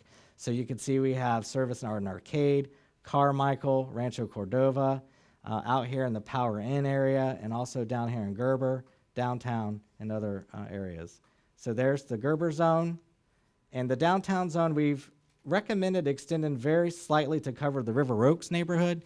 We have a lot of elderly people there and low-income folks as well. And they will have some service, but we think it's important to capture them at least with Smart Ride. And then the Power Inn Smart Ride zone. So I know it's a lot. I know I've gone through a lot, but I think there's some really important key takeaways for our project. One is that we're trying to create a more consistent 7-day-a-week network. Two, this network complements the investment we've made in the 15-minute frequency on light rail on the weekends. 3, we see a major reduction in the number of hourly routes in our system. 4, we're offering better weekend service. 5, we're going to be putting out new and improved schedules that would go along with this project. 6, we want to create a more reliable, dependable transit service. So that's another key takeaway. 7, we believe that it's equitable. And our Title VI analysis showed that we had no disparate impacts on low income and minorities and other citizens within our area. And it's a network to build upon. So next steps after we're done, and this is last slide, I promise. Okay. So upon board adoption, staff would then move to begin to work on executing the implementation plan that we have been working on. We would also begin a major marketing campaign. We would work closely with marketing. We want to make sure that we're reaching our middle schools and our high schools, and we're training up the next generation to ride transit. We will also be monitoring the system monthly. So we will produce monthly reports on how the system is functioning and operating, and we will begin to identify where there are major issues or problems we could fix. And we will also be doing quarterly service changes. So in a project this big, you're not going to do everything perfectly right the first time. There are going to be tweaks and there are going to be improvements that we can make as we move through the year. And like I said, we'll continue to look at our bus stops and bus stop analysis, and we would also update our short-range transit plan as well. So with that, I will open it up for questions. Hope it wasn't too long, but it's a lot of information. No, you did fabulous. Mr. Cerna. James and I will answer questions. Thank you, Mr. Chair. Thank you for a thorough presentation. I saw 85 slides and just about had a coordinator there. So, I should have said at the outset that I'm not going to talk about every single one of them. So as to your last point, which I think is a very, if not the most important point, which is how are we going to stay nimble? And these are going to be significant changes for the system with a lot of forethought, a lot of planning, a lot of analysis, a lot of outreach. But as you just mentioned, nothing's ever perfect out of the gate. Mm-hmm. So how are we going to be nimble and how are we going to adjust quickly if necessary? What kind of dashboard is going to be set up with metrics to measure whether or not our predictions come to fruition in terms of enhanced ridership, whether they be shifts in frequency, headways, whatever. What's our plan moving forward to adjust as we go along? Great question. So we have a lot of data collection that comes into from the APCs on the buses, and we have technology where we can track every day the ridership, so we know ridership by day when it comes in. And I know James and I and operations and scheduling will be very diligent about watching the network and the system and how it's performing. So we will make sure that we are capturing, like I said, those boardings daily and what's going on. And I know that our customer service folks will probably be getting a lot of phone calls. And so we will have to work very closely with our customer service folks. And if there are major issues that are arising, something just is not working, we would do our best to fix it. So I can assure you that we will be monitoring it every day. It'll be every day, but we will report back to you on a monthly basis. And then we'll do the quarterly service changes where we've identified those things that aren't working very well and we need to fix them. So, James, answer to Director Cerna's question. There are a couple metrics we're going to monitor, at least reliability, on-time performance, ridership, and customer satisfaction, those type of stuff. So, and I appreciate the fact it sounds like there's been some thought given to how to stay on top of things and adjust if necessary. But with all due respect to our very capable staff that are going to be monitoring all this in real time, it's each of us up here that get the angry phone calls or the emails, right, or the tweets, what have you. I think there should be something that is consistent to a person on the dais about how the staff will respond on behalf of us, so that we're not just being perceived as passing something off and letting a concerned rider disappear into some black box. I'm hopeful that you've given as much thought to how that process will work smoothly, so that concerns are addressed in a very timely fashion. They're substantive responses, and they're not just lip service. Of course, that doesn't mean that every rider's going to be met with the answer and the response that they desire, but at the very least, they deserve to know that they've been heard. They've been heard in as quickly as possible and given a response as quickly as possible. Okay, sure. Right. You're right. Thank you. Director Natoli. Thank you, Mr. Chair. Certainly want to compliment our staff for a tremendous amount of work over the past year or better, probably going 16 months. And thank you for providing us all the comments. Very voluminous, and obviously we'll hear some more this evening. A couple of questions just to follow on. Related to the Gerber Smart Ride, Gerber Zone there, what sort of frequency are you proposing for that? It's a smart ride, but what sort of availability as it relates to buses for that area? For the Gerber's Smart Ride Zone? Gerber Zone, yes, yeah. So the Smart Ride would be basically the Monday through Friday operations that we have now. We are talking with our operations folks and customer service folks about maybe doing Saturday service on those zones as well. So it's a possibility that through some future discussions and figuring it out, that Saturday service could be added as well. Okay. And just related to the item we talked about earlier this evening, is there any E-Tram bus that runs along Calvine to connect to CRC? And if so, on that east side of 99, certainly for Elk Grove service area, but for the area, say, coming from Bradshaw West, or you can even come from Elk Grove, Florin West, are there some opportunities to, in working with, obviously they have their own service provision within the city, but everything on that south side of Calvine, until you get right to the freeway there, is in the city of Elk Grove. Is there any opportunity to, in coordination with what you're proposing here, to improve service for a broader ridership? So part of what we would do is, once we have a network that we're going to move forward with, then we would reach out to our partners like Elk Grove, obviously, and we would meet with them and talk about the new network with them and look at ways, you know, because there's so much movement between both that, you know, it's important that going forward, we make sure that we're providing the best transit service we can through that corridor. So we would reach out with them and coordinate with them directly on specifics. They were involved in the project, you know, from the get-go, but as we move forward in implementation, where we know we're sure about what we're going to do, then we can really get into the details of coordinating better with them. Okay.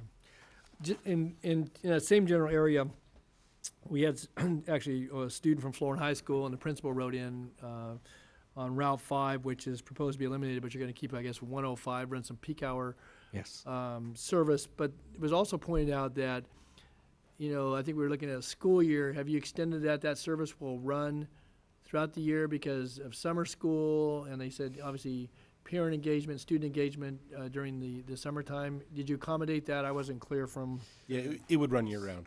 Year-round. It'll be year-round. Okay. Yeah, and it would be complemented, of course, by the Smart Ride as well. I'm sorry, Jim? It would be complemented by the Smart Ride as well. Smart Ride, in that same area, right? Okay.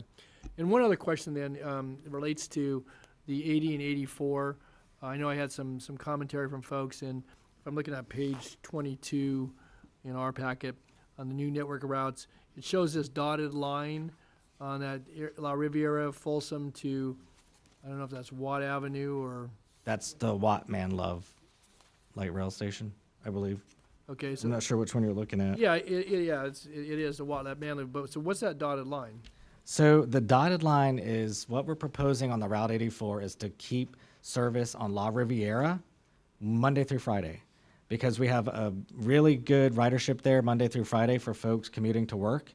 And then on the weekends, we would keep the route on Watt Avenue.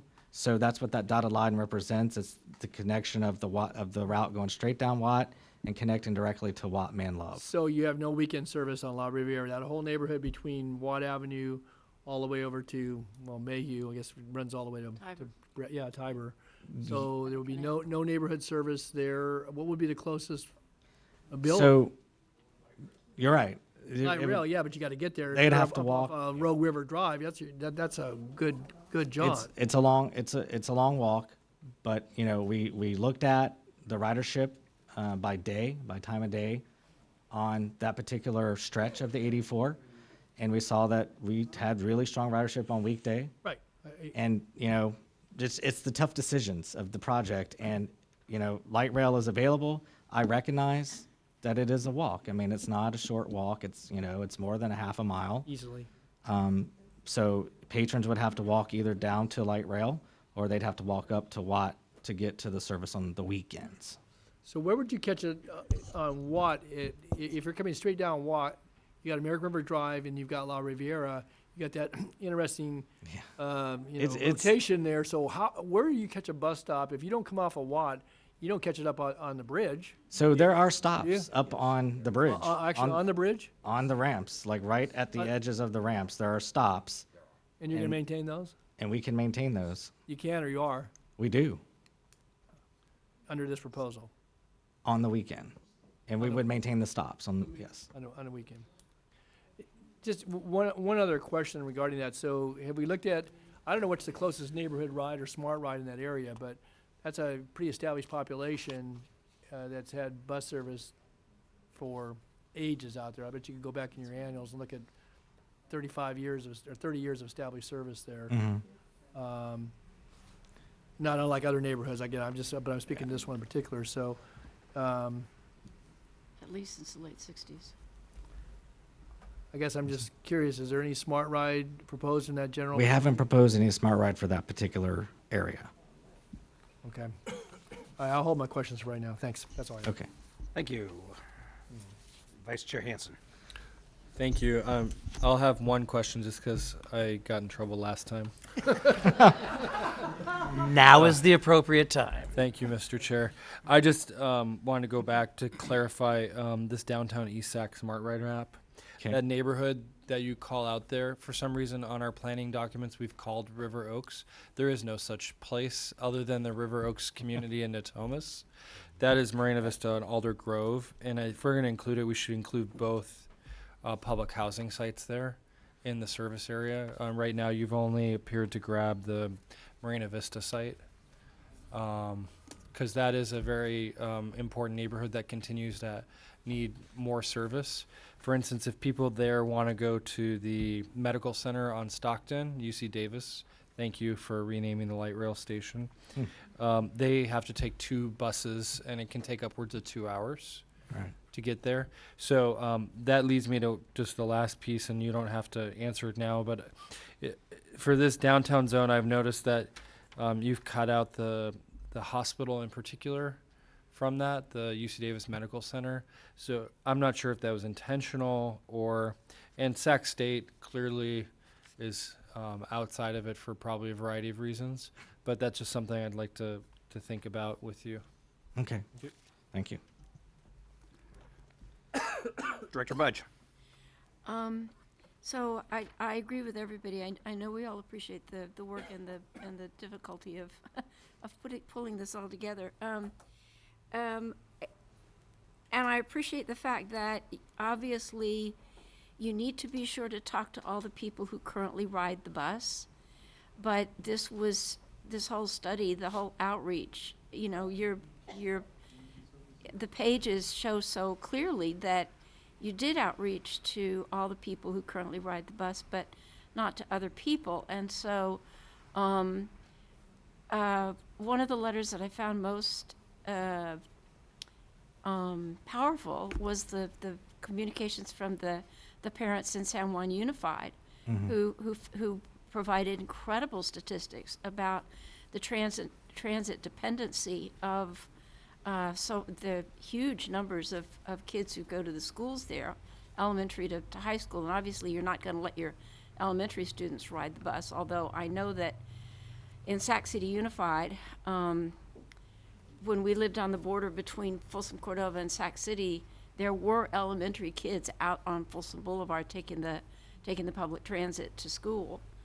But the comment it's serving the schools, but then also focusing on the high schools and the junior high schools. So, like Dawn, I read the letter from the people on Route 5 at Florin High, and then Route 19 at Rio Linda High, and I'm not sure.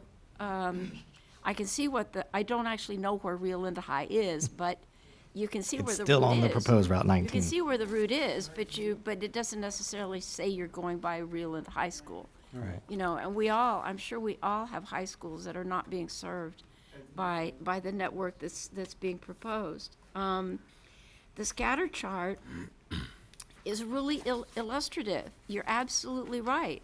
But it illustrates that the places, the routes where they have 15-minute service are ridden, and the routes that have 30 and 60-minute service don't get ridden. You know, if it's kind of a self-fulfilling prophecy. Don't you think if you had more frequency, then you might be able to pick up more people? I do appreciate the fact that you, in the redesigned 75, you kept service to the VA hospital at Mather, and that on Route 26 you continue to serve the VA clinic at McClellan. That's a good thing. In your slide 44, I'm not sure how you came to the conclusions that either the job centers or the seniors or the transit dependent are being served. I didn't follow that when you consider that bus 21 just goes down Coloma, and on both sides, at some distance, you have a senior population and you have a transit dependent population, and they can't necessarily walk all the way to Coloma. My biggest question is why are we abandoning the philosophy of the relationship between buses and light rail? When you do not serve a station hub like Sunrise that is on a major highway. That's actually Highway 2, believe it or not. You've got over 100,000 vehicles per day, north and southbound. And when you focus on Mather Field Road, that's fine, but it's over there. Whereas, the whole reason when we talked about upgrading the stations because of the GUNC opening, then we talked about upgrading Sunrise and making sure that it was a safe, secure hub for so many people to get to. And yet there's not service to the Sunrise station. And I will guarantee you that Rick Hodgkins joins me. He couldn't be here tonight. I got an email from him who said, please tell everybody. He wants bus 91. I'm not sure which one that is. But we need service to the Sunrise station. And there needs to be service down Folsom Boulevard between Sunrise and Mather Field Road. And there isn't. It's a very long way. It goes by a complex for people with mobility and sight challenges.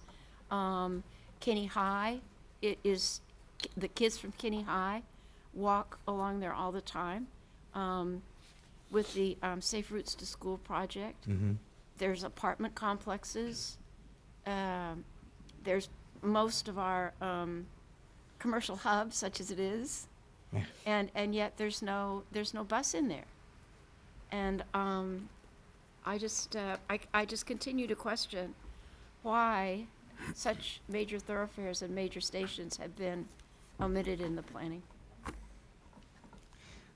I understand it's frustrating to not have, the Route 28, proposed elimination and then connecting to Sunrise Station. But, we did look at the boardings at that station on the Route 28, and they were very, very small. I mean, and it's not to say that in the future, as we continue to, make changes to the network and improve the network, that we could come up with something better where we could bring service back to Sunrise Station. So I understand that it's tough, and you've got the whole station is designed around this enormous bus turnout. right, and we do very well there with Park and Ride. I mean, a lot of people drive there and park there and use that, but the service that we currently had Because there. there's no bus for them to take. Well, the 75. Four. Connected to Sunrise. Every hour. But right, you're right. Yeah. Nobody ever, I've heard from 3 people who ride the bus 74, and that's the only 3 people I've ever seen on that bus. I know. I mean, it's really awful, but if it only comes every hour, then. It's only tough. comes I every mean, hour? you're right. It's tough.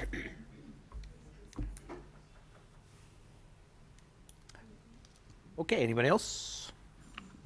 All right, let me say before I start calling the cards, as I said, we're going to limit it to 2 minutes per, because that even gets us to about an hour of comments. I will say that I have been to quite a few of the community presentations that they now affectionately are known in the community as the Jameses have done, and let me say that every single time there were tweaks made, there were changes made, there was, I'm very proud to say that our staff listened to the community and really did as much as they could to accommodate. So I want to thank you both for that. Thank you. All right. Barbara Stanton.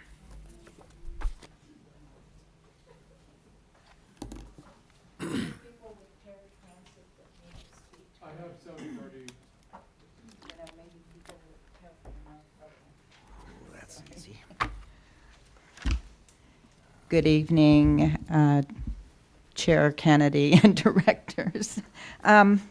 We commend RT staff for bringing this out. And while we like frequent service, we are concerned that the implementation of SAC RT Forward will leave behind a lot of riders. We still maintain that as a public utility, SAC RT should provide service to all, with no one left behind, or create areas void of service.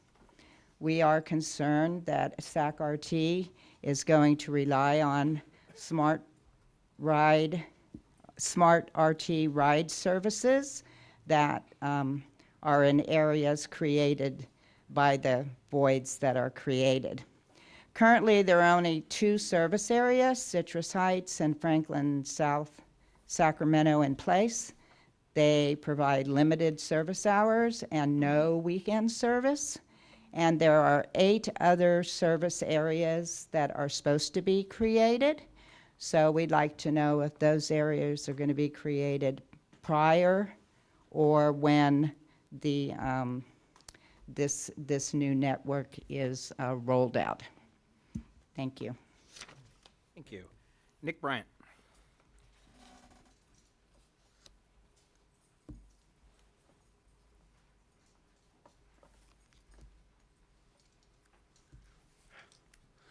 Okay, I'm going to talk about Route 80. I take Route 80 from Walarga and from Greenback and Auburn going to Wat El Camino, and we need the services for the 80.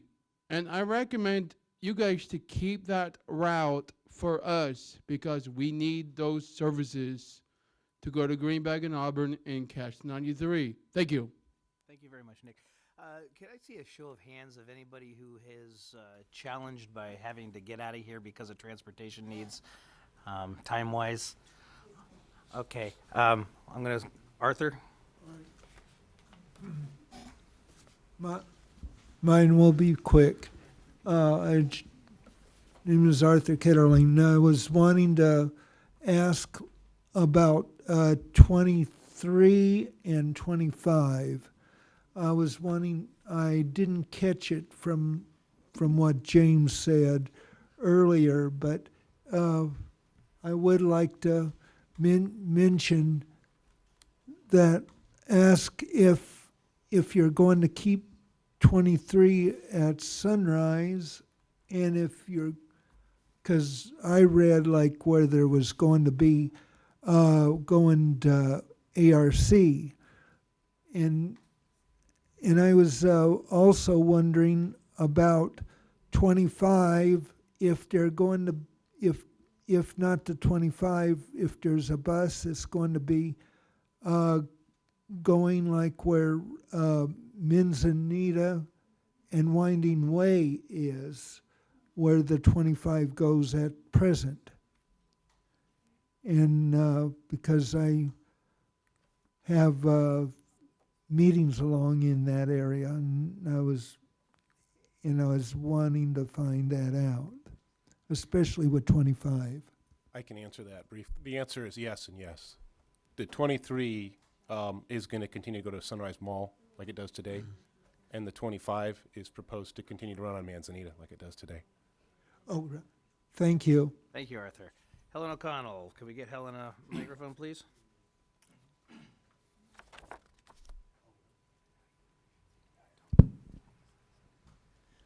Good evening, Board. I've been to several of the outreach that they've done, and I think that they've done an outstanding job in trying to reach everyone that is on the bus.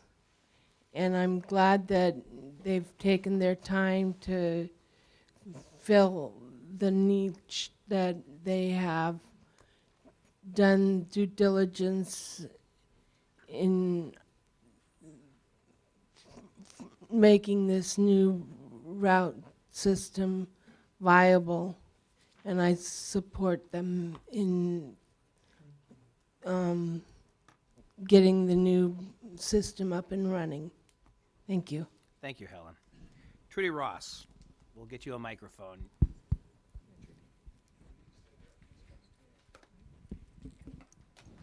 Hello, this is Trudy Ross, and I take the number 2 bus, and I'm over there by Small Pocket, kind of east of the freeway from it, and it sounds like you're taking the bus away during the day, maybe really early in the morning. If I went somewhere to the hospital or something for appointments, which I do a lot, and I'd have to stay somewhere until the bus came at 4 or 5, whatever it is, and I'd be gone all day. I do ride paratransit. That means I would be a non-ADA, and they're already cutting a lot of my hours out from the non-ADA, from paratransit, and coming up with the extra money for paratransit instead of riding RT, which a day pass is a lot cheaper.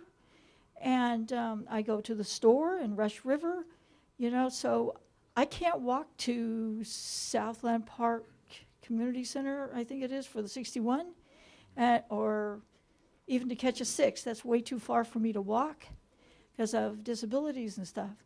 And I really would hope that there's some way that I could still have a bus instead of being left at home. When he said he swept, well, he swept me off buses.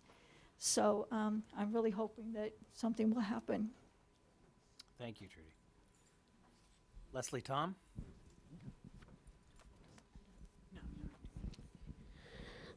Okay, hi. Myself and my husband, who couldn't be here tonight, Jeff Tom, we're happy that we have the 62 going south of Florin Road again, but also I wanted to know about service. Is it proposed to have service on Sunday or holidays or not? And then the other questions are, well, about the 2 and the 6 as well. Is there anything that can be, I know that they tried to incorporate the 11, and as far as the 61, as James told us just a little while ago, that they would take over some of the routes, but like Trudy's area, you know, if I want to go visit or she comes to me, you know, there's just no chance of working with that without having the 2 or the 6. But also, my other comment is on Smart Ride. I was told that it went from, in the south area, from Franklin to I-5, which I've talked to several people that have told me that it does not, because it only goes to Freeport, which means that does not include the couple of, you know, few blocks neighborhood between Freeport and I-5. And I wanted to understand what's that about. All right, thank you, Leslie. James, 30 seconds. Yeah, Mr. Chair, I can respond briefly to the question about Route 62. The answer is yes, there will be Sunday service on the 62. Thank you, Leslie. Bonnie Lindeman.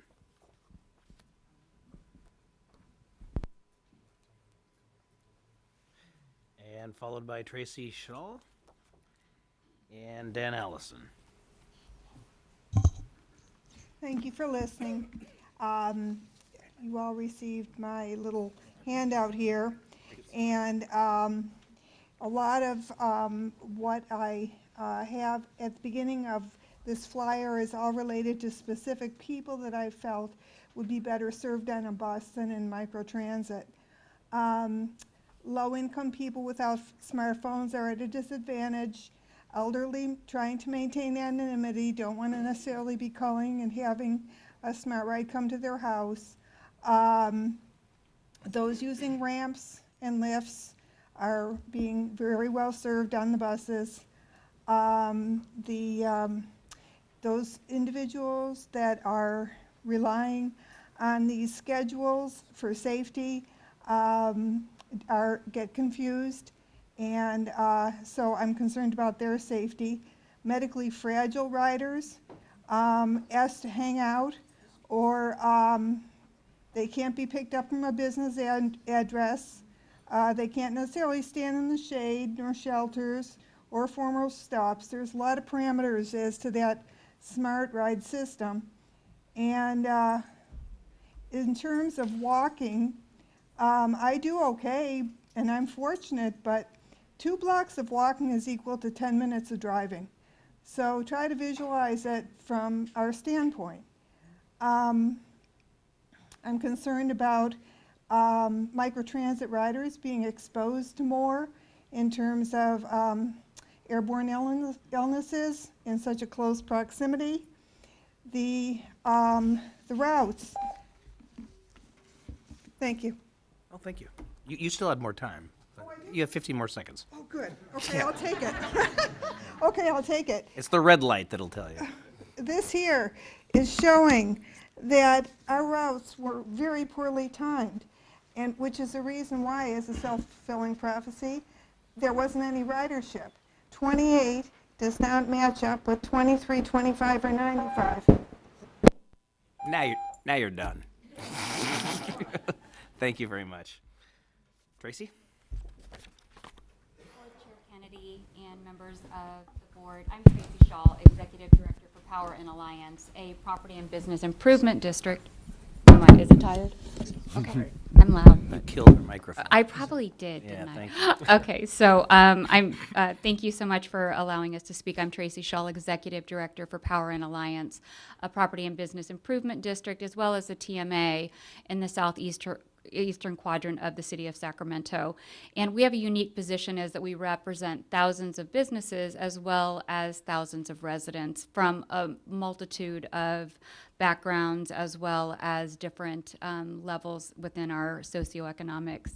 And so when the initial draft came out, we had several holes within our service, and we had a lot of trepidation around our service being cut. But I wanted to come today and just commend the Jameses and thank both of them because they worked so diligently with Laura Fickle and myself, as well as our constituents, to ensure that the routes that were going to be cut, we came up with, different ways to look at providing service to our high school students, some of our residents that wouldn't have had the opportunity to take transit who desperately need it. It's not an option. It's their only option. So just wanted to say thank you. And while nothing is perfect, we do appreciate, I've never seen a public entity do as much outreach and be as truly concerned with those that will be affected as what I've seen on this. So thank you.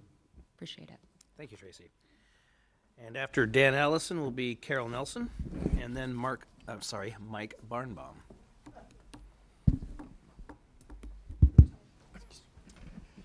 Good evening, board members. I'm Dan Allison, and I'm speaking for Sacramento Transit Advocates and Riders.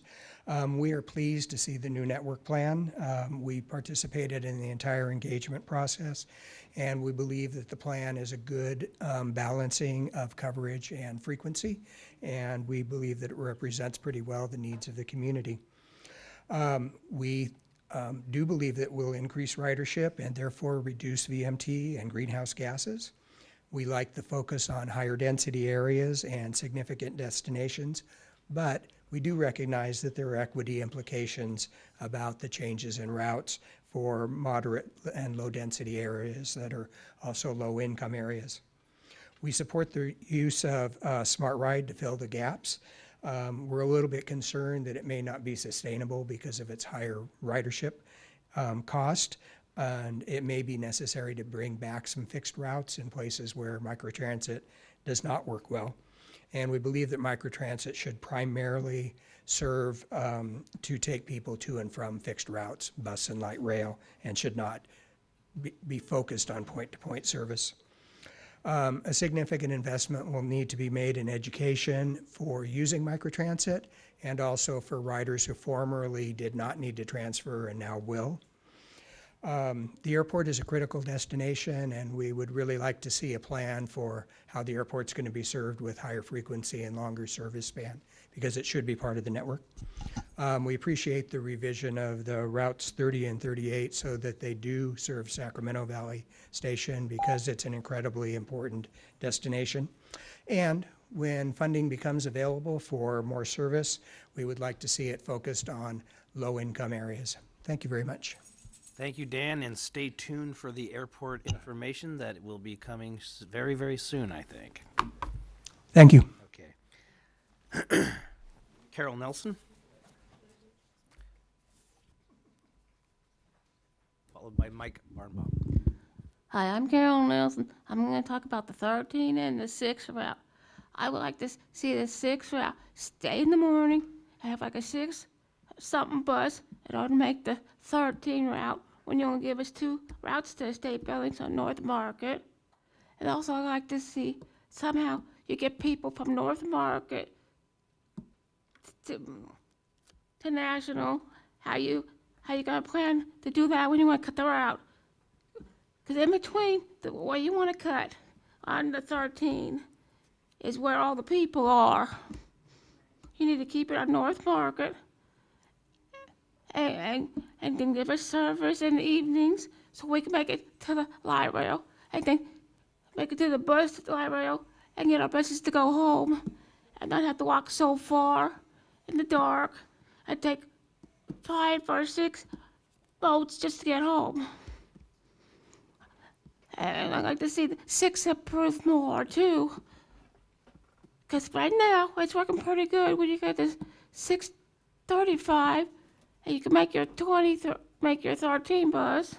But now, what you're planning, you would miss both transportations.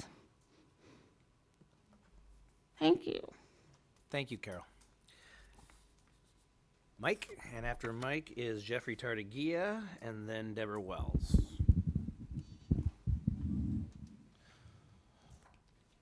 Thank you, Board President Kennedy, Vice Chair Hansen, honorable members.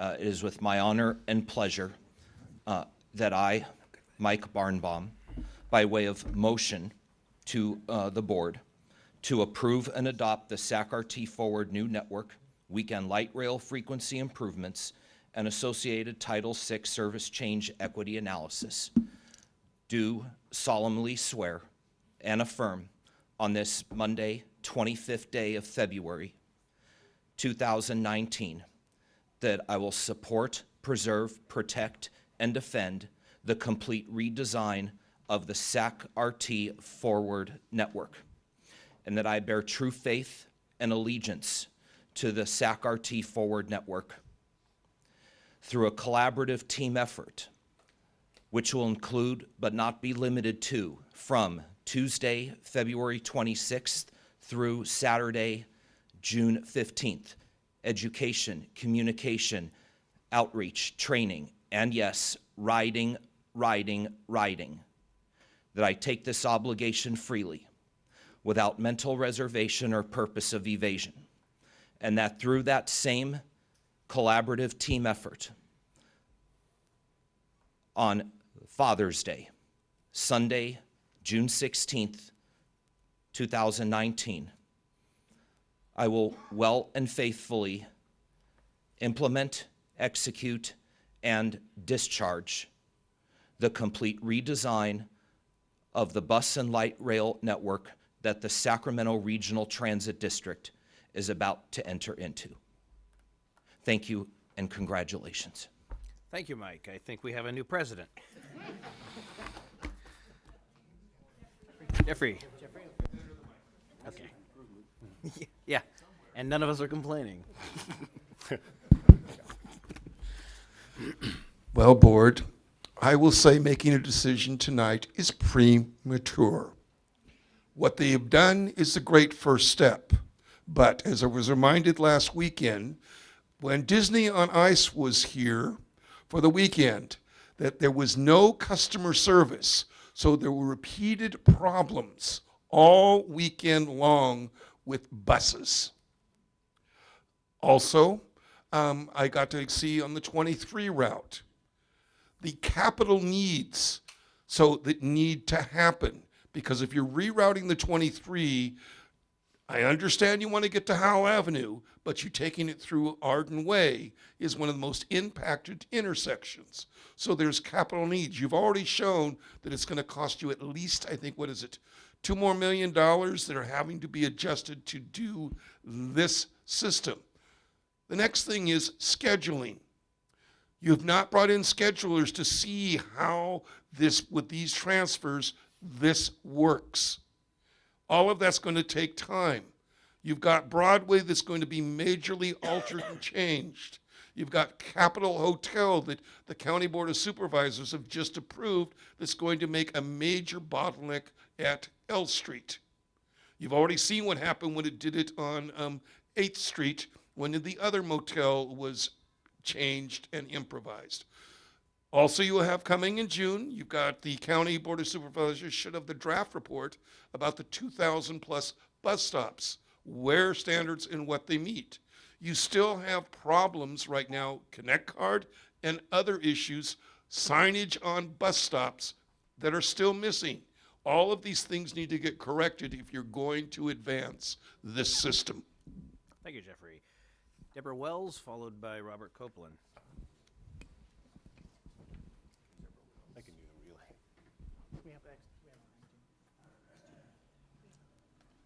relay. You hold it for me? Hi, good evening, board. This is my first time coming to speak before RT board, and this is a real, I work with Carol and Dean and about 50 other people on a little bus called 13 route. Glad to see we made that top 5. Obviously, there was some concern.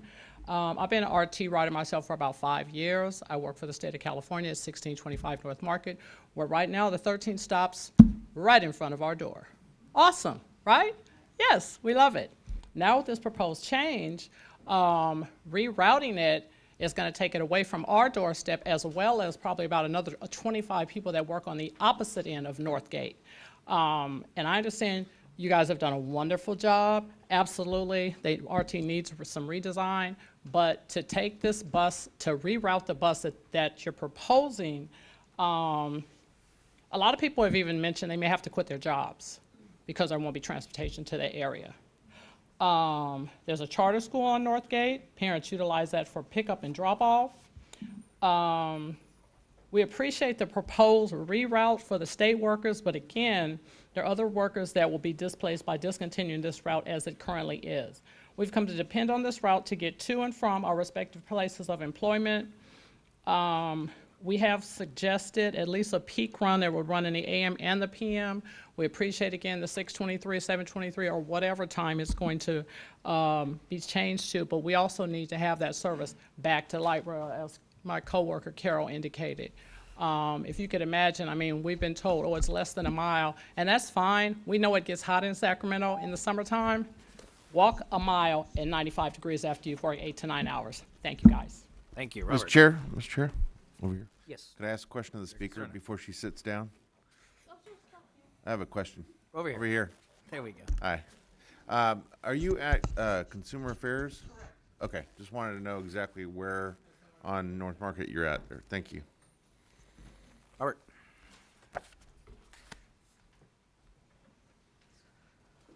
Well, I think both James should go back to the drawing board because this plan is not workable. As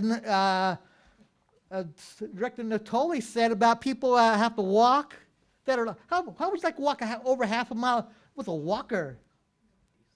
And Director Budge, I know Rick Hodgkins.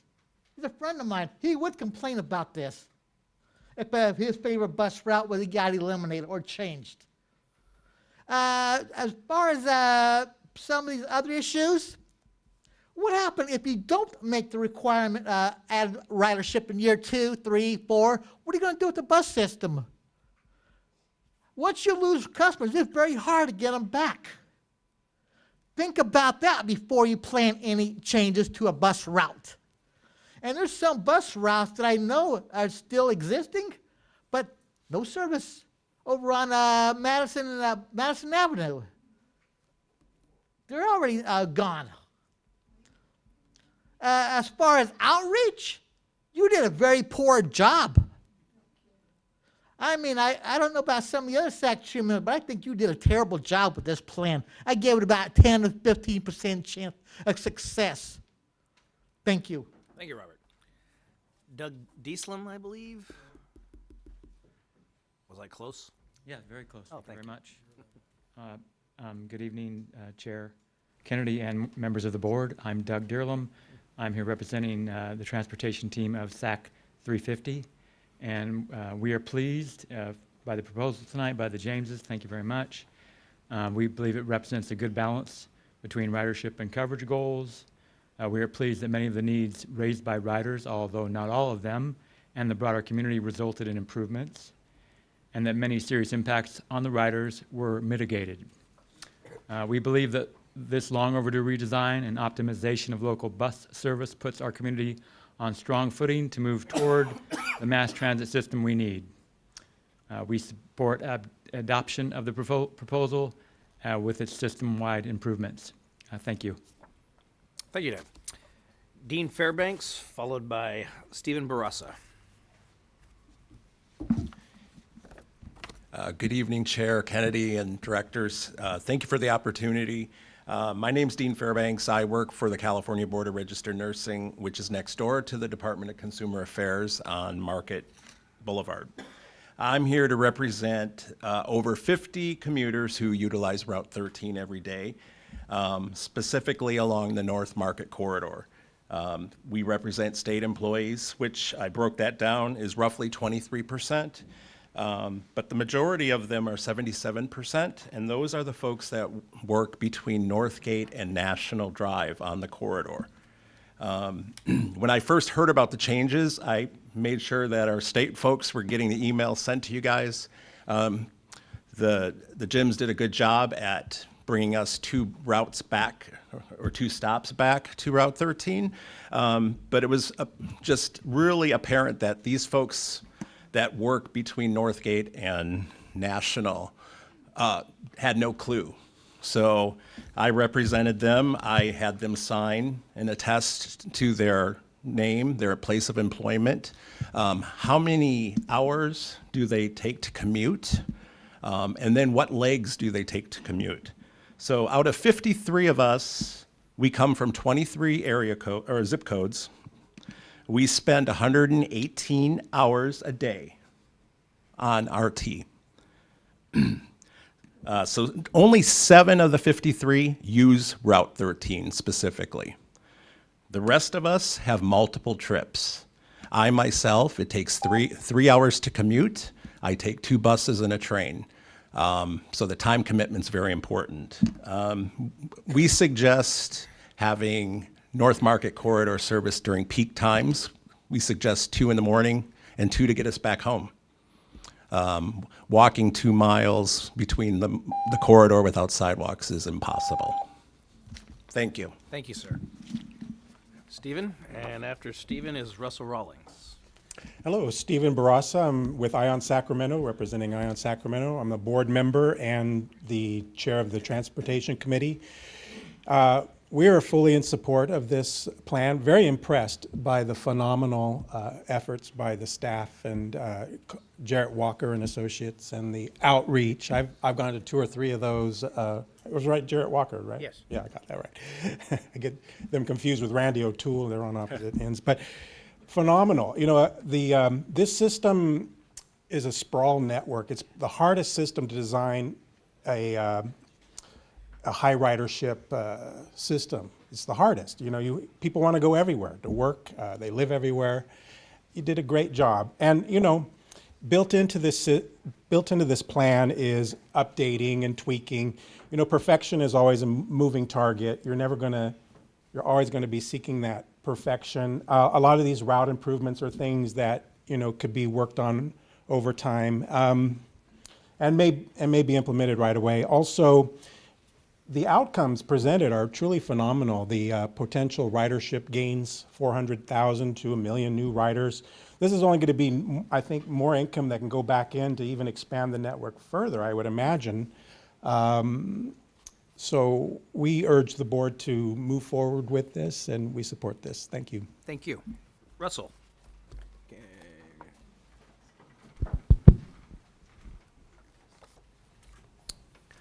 Good evening, board chair and directors. My name is Russell Rawlings. I am a member of SAC-TRU, a board member of Organized Sacramento, and director of advocacy at Resources for Independent Living. And I would like to compliment staff's hard work given the large nature of this process, the outreach.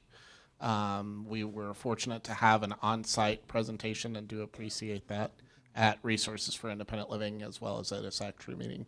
So I think a lot of the comments that I've already heard have been made.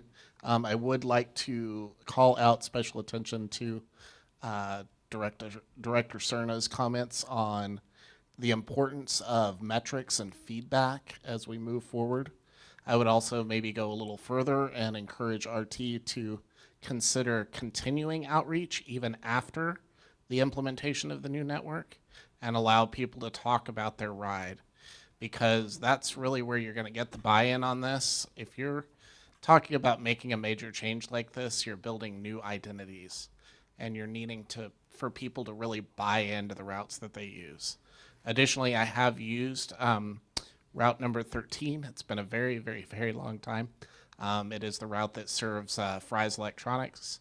I'm not sure how many employees are using the public transportation there. The entire environment over in that area I would consider to be pedestrian hostile, though. So maybe some work could be done to make that area more commuter friendly and bring it into the network more effectively. I appreciate everyone who has said that they rely on it for transportation to work, and I know that solutions can be found. Thanks. Thank you, Russell. Mr. Chair? Yes. If I could, I'd like to ask Mr. Rollins a question, if I could. Russell, do you have any specific thoughts? Because I know you take with some, or you did take with some regularity, Route 68. Mm-hmm. Any thoughts on the rerouting of that particular route? There are, I do use 67, 68, and 51 quite heavily. I personally, my use probably is not the best indicator of the rerouting. I can't really speak to that. I am concerned about the access for the parts of the neighborhood that will be impacted. I know that a number of community members over the years have said that Oak Park's access to bus routes have declined. So that is definitely a concern. Thank you. Thanks. Thank you. Gail Morgan, I believe, if I read it right. Nope. There he is.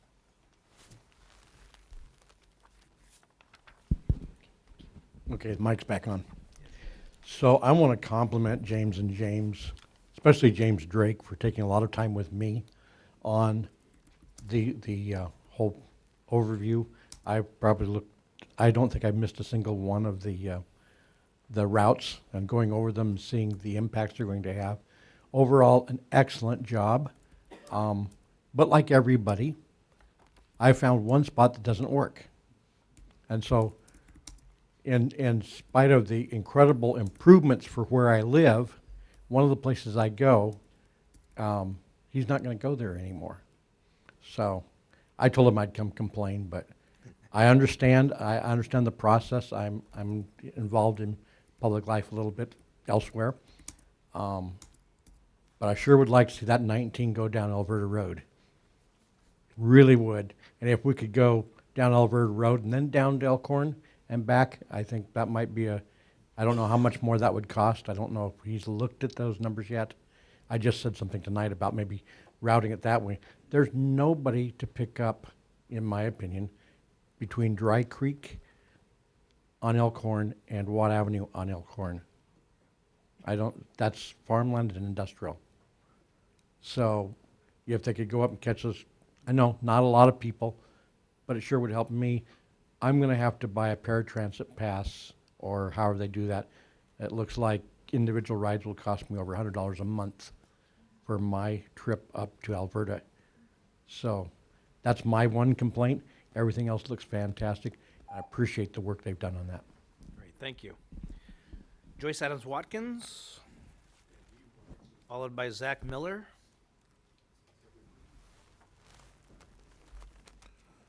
Good evening.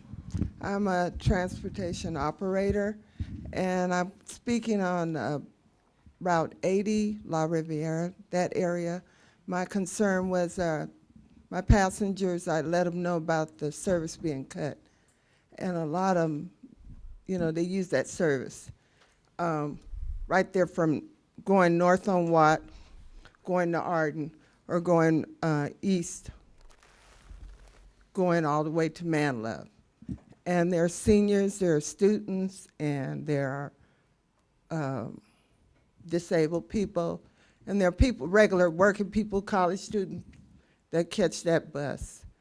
And also, the main thing is, if you're gonna cut the route, please give them something to ride in that area.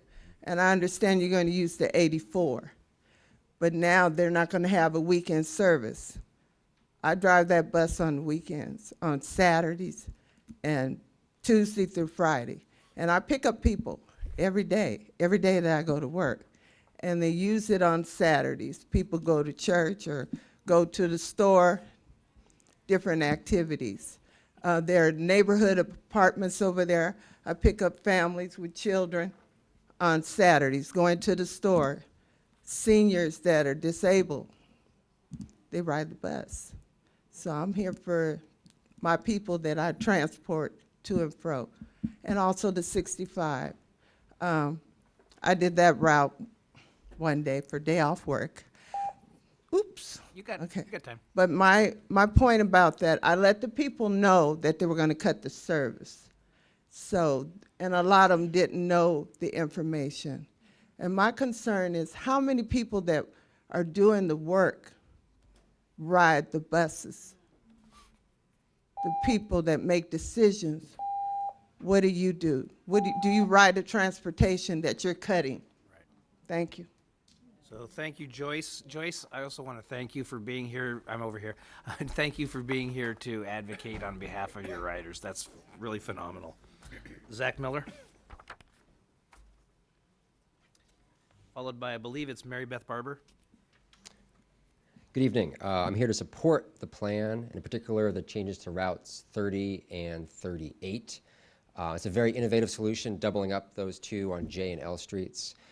Big thanks to staff, Mr. Boyle, Mr. Drake, for being incredibly responsive, engaging with me and other Route 38 and 30 riders for a lot of time over the past few months. So that's really fantastic.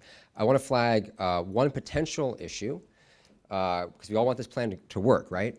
So J and L streets get a lot of congestion during the rush hour, as you know, and we're now adding more riders to J and L streets. So if this plan is going to work for those riders, it's imperative that we have the resources available if we need to add an extra bus or two to those lines during peak times. And also I want to encourage RT to coordinate with the city of Sacramento on those corridors. We already heard mention of the convention center and so forth.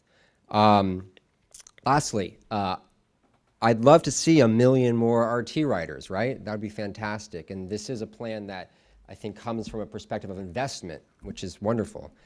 So let's get the word out. How are you going to, let people know about these changes? I would encourage the board and staff and management to think about that as the plan rolls out, and in particular, where you increase service, where you've improved service dramatically, such that maybe people who might not ride RT now would ride it. How are you going to let them know? Because a lot of people only find out because they ride the bus, right? So for instance, you have a lot of bus stops that are very visible. Considering, I'd recommend that you consider advertising some of these positive changes so people know about it outside of your current ridership. Thank you. Mr. Chair? Yes. I just wanted, since you mentioned L and J, the city is working on an intelligent transportation system upgrade throughout the downtown grid that will allow us to eventually, hopefully, prioritize transit, but essentially make those intersections work better that are congested at those hours. So hopefully that will help the bus throughput. I'm really happy to hear that. Thank you. James. And real quick, I just want to add on that I have had meetings with the city traffic engineer, and we are very much familiar with what the city is planning on doing and improving traffic flow through those intersections and the importance it has on the bus system. Thank you. Ms. Barber. Followed by Bruce Griesenbeck. Hi, thank you, Chair. My name is Mary Beth Barber. I am the Parent Advisory Committee Chair for San Juan Unified. And just a quick overview, San Juan Unified is the second largest school district in Sacramento County. And the largest that is principally, like, they are RT buses there. We're actually bigger than Sac City and definitely bigger than Twin Rivers. Thank you. There's been, James and James have been great, and they have definitely listened to comments from myself. My chair, vice chair from the committee is also here, but I think there's a missed opportunity with San Juan Unified. San Juan Unified is historically thought of, because it's in the county and principally without, say, a city representation or a city feel, so to speak, as a suburban district. But it's not. It has grown, it has changed. I sent you all some of the demographics of the district itself.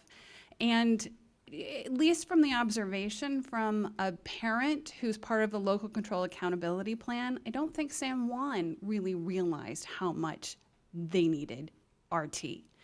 I would strongly encourage regional transit to, you're basically starting from a true clean slate when it comes to the area, the footprint of San Juan Unified, and to take a look at some ideas for 200 routes, those are the school routes, in order to help out, because there's less than 1,500 kids in San Juan that are bused right now, and all of those are students who have very, very high needs, and we're talking about a district of somewhere between 45 and 50,000 kids.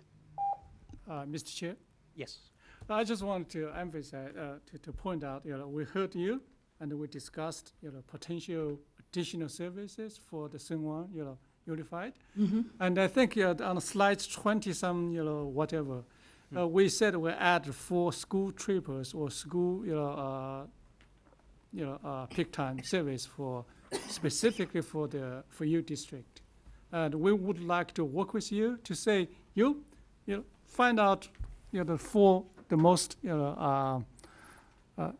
most potential, peak time routes for you guys.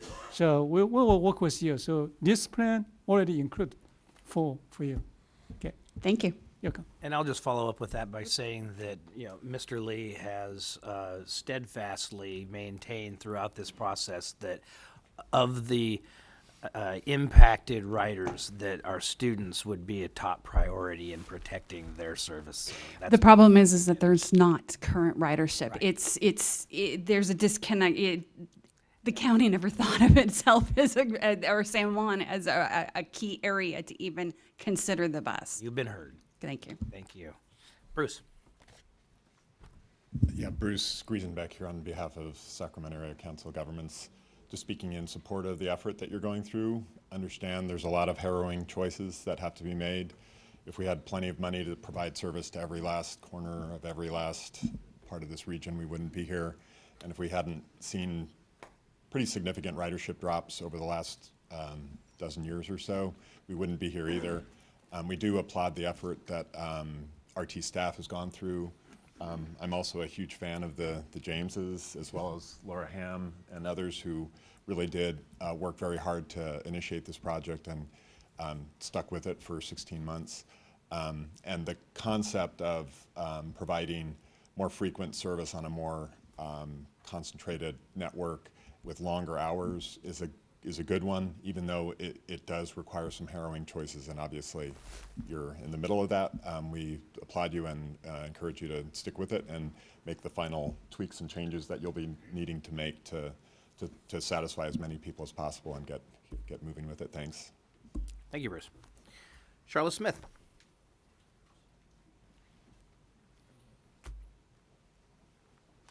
Thank you so much. I'm here representing the Southland Park Neighborhood Association and to register 2 points of contention with this new plan.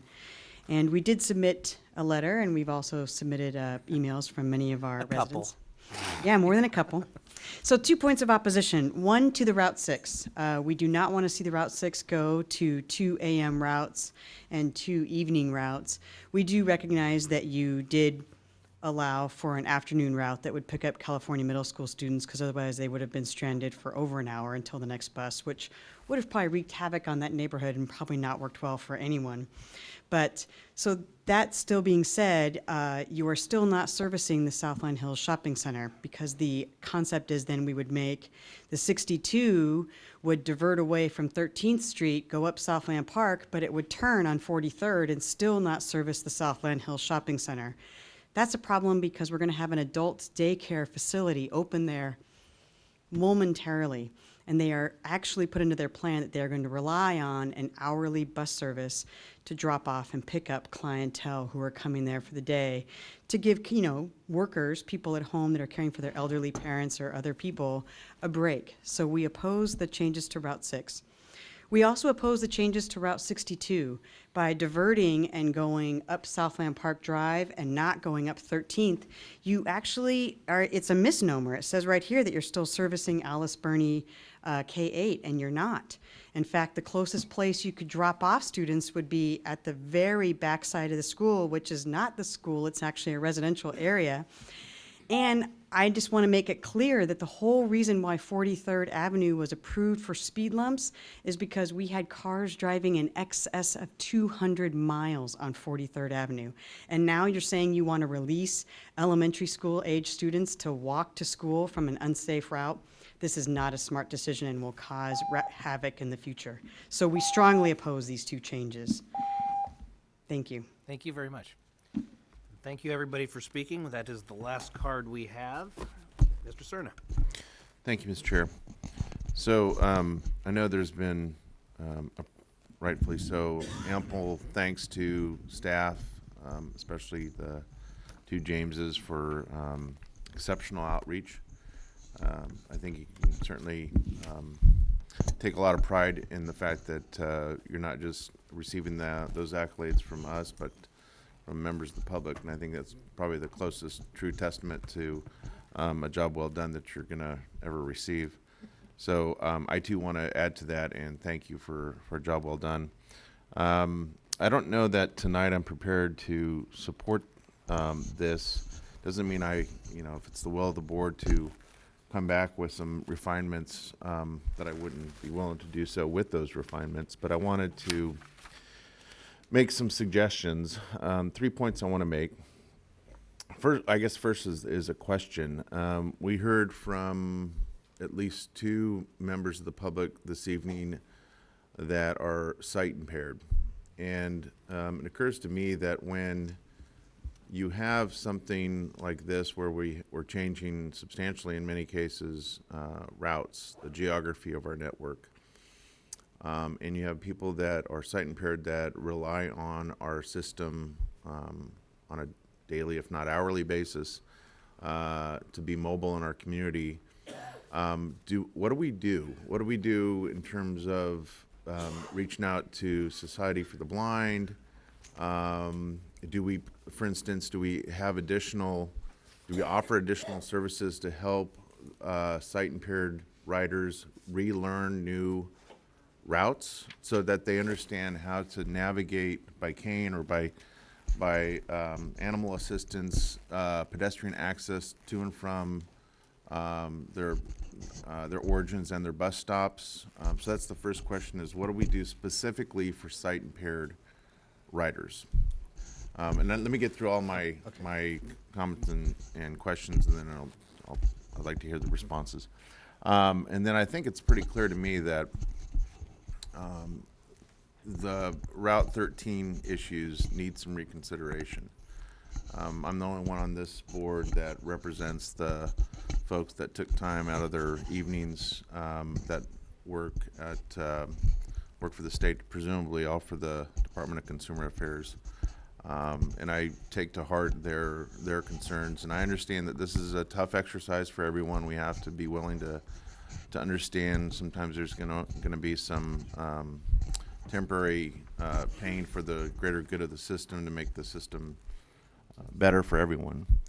But at the same time, there's so few routes in the Thomas area that when we begin to consider changing one that has a lot of history of servicing employees for one of our larger employment centers out there. And I'm hearing that some folks are even considering finding new jobs. That resonates with me. So again, if it's the will of the board to send this back to staff for some refinement tonight, that's one of the areas that I would like you to focus on. And then lastly, I guess it's a question and a comment. I know Henry is very familiar with my concerted focus on the South Oak Park Fruit Ridge Pocket neighborhood. And this is that part of my supervisorial district, the southerly part of it, that where I represent, where I'm both their city council member and their supervisor. That's where the 6,500 folks living there count on their county supervisor for all services, whether they be municipal or countywide. It's also a community that lost an elementary school not too long ago, Fruit Ridge Elementary. Now that has since kind of resurrected itself into a very resourceful center, the Fruit Ridge Community Collaborative. But the 68 currently runs north-south through that community from 14th Avenue south to Fruit Ridge, and actually has a relatively newly improved bus stop at my insistence in front of the collaborative. This is a collaborative that not only is home to a number of nonprofits doing tremendous work on a number of fronts in our community, but also we moved a Birth and Beyond, a county Birth and Beyond site recently to this location. I know for a fact that there are a number of patrons alone of just the Birth and Beyond site that use public transit to get there. So correct me if I'm wrong, but when I look at the rerouting map of 68, it looks like it actually kind of skirts the edge of the community now. It looks like it goes down to MLK and not 44th, correct? Yeah. Okay, so that's a problem for me, because now you're going on the edge of the community, of that part of the community, and not down at center, and you completely avoid the Fruit Ridge Community Collaborative, where we just invested a year and a half, 2 years ago, a new bus shelter. So that doesn't make a lot of sense to me. So again, that would be another area where, again, if we're going to refine this further, I want to know if there are some alternatives, that if it's not going to go down the spine of 44th any longer, is there a way for it to come down 23rd, catch some kind of loop that hits Fruit Ridge Community Collaborative and then proceed south? There may be some other ways to do that. Or, for instance, I think I made the comment last time, maybe there's an opportunity for Smart Ride to extend itself to serve specifically the collaborative. I don't want it to be left unaddressed. This is a community that has lost way too much in recent years, and we're going in the other direction. Quite frankly, this community is enjoying a renaissance right now. It's got a lot of new energy and commitment to self-improvement. They got the strong support of their supervisor. Last thing I'm going to do is vote for a change in the routes that fails to serve that area. Okay, so I'll let you respond to that one, but let me cover the first two. So it's a good question about the blind community and how we outreach to them. We work closely with the MAC. We've gone to the MAC and we've given numerous presentations to the MAC, and we will continue to work closely with MAC and with our Accessible Services Division to make sure that those in the blind community know exactly what the route changes are and what we're proposing. We would provide a very detailed route by route description, turn by turn of every single route before we would actually implement it, so that we would get that information out to them as soon as we could. So as soon as we had an adoption or a go ahead with the network, we would begin to write up those very detailed concerns or the route descriptions for the blind community. Can I? Oh, sorry, Laura. I just want to add to that. As far as what the Accessible Services Department does with supporting the various travel training programs in the community, we do support and provide passes for Society for the Blind, for Paratransit Inc., and for some other programs to support their travel training programs, and we will reach out to them directly with this information to provide that additional assistance. We also have Society for the Blind, the National Federation, and the California Council of the Blind represented on the Mobility Advisory Council. So our accessible services staff will work directly with their reps Okay. and make sure we get the word out. I appreciate that. But I guess, I want to have some comfort knowing for a fact that, James, you mentioned turn for turn in terms of the new bus routes. But I'm asking you to shut your eyes and put yourself in the place of someone that can't see. So if I currently live in an apartment, on N Street in downtown Sacramento, and now my whole world's changing temporarily because I need to figure out not just how the new bus line is going to travel, I got to figure out how I'm going to travel to get to the bus line. And that's going to change everything, where curb cuts are or not, where the raised dots are or not, whether or not there's a stop sign that I have, when I cross a particular intersection. So all I'm saying is let's not reinvent the wheel here. Perhaps the Society for the Blind actually has some programs in place for this very, situation, this circumstance. But if it doesn't, I'm suggesting that we work very closely with the Society for the Blind to actually provide some additional level of service that's requested. It may be very limited and you may have a handful of folks, but I think it's incredibly important because I sure as heck, if I'm sight impaired, this is going to change everything for me, and I want some help figuring out what to do about it.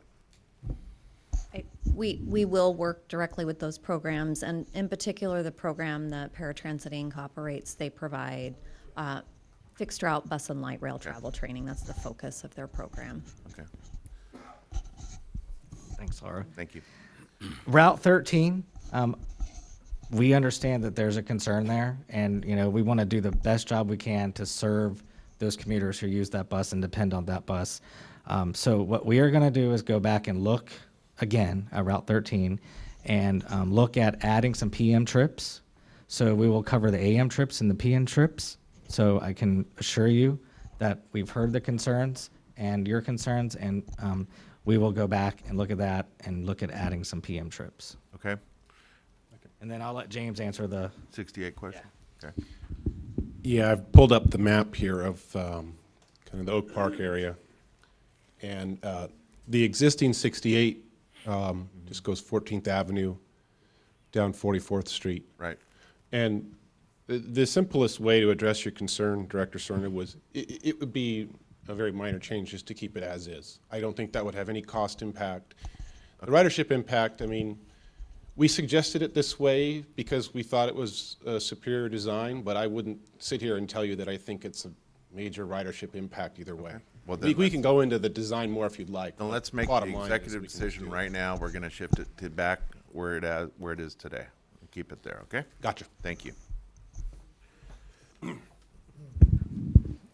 Thanks, James. Sorry, I got sidetracked. Director Natoli. Thank you, Mr. Chair. Again, just to reiterate, a lot of good work here, but obviously that's why you have a board and a board meeting to hear from members of the public, both what they like and what maybe they think we could do better at our level, and recognizing we've given you a tremendous challenge.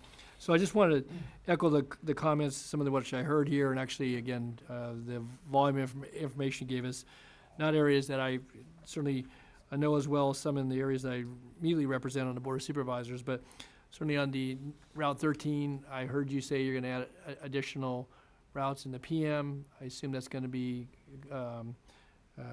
address some of the concerns we've heard here, and there was some pretty good back and forth between the two Jameses and some folks out there who were strong advocates, but also very concerned, as we heard from a couple folks this evening, about walking to and from. So again, I don't, I guess maybe need a little more specifics behind that before, if we're being asked to act this evening. If not, maybe to come back with some specifics on that. I want to just go back to the 8084, recognizing that you made tough choices all throughout the system. We heard from, I think, the only transit operator this evening who spoke to, on behalf of her riders, the bus that she operates.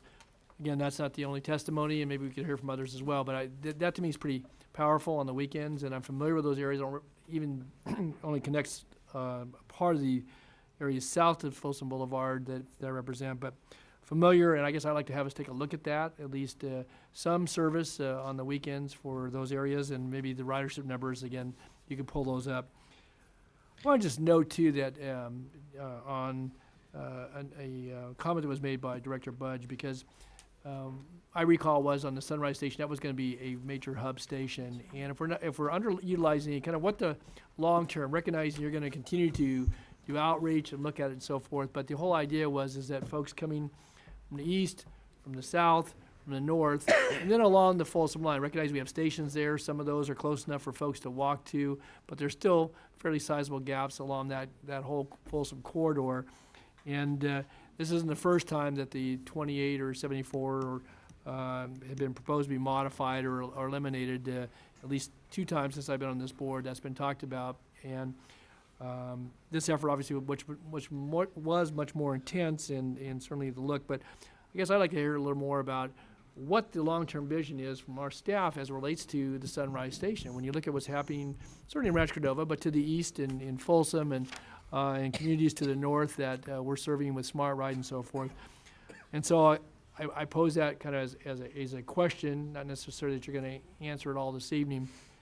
I would also note that in all of this that we're modifying and trying to have more frequent service, but we're really not reaching any newer areas in the county. And when I think about a growth area where we actually levy a fee on homeowners annually in the Vineyard area, it certainly wouldn't cover the cost of a bus.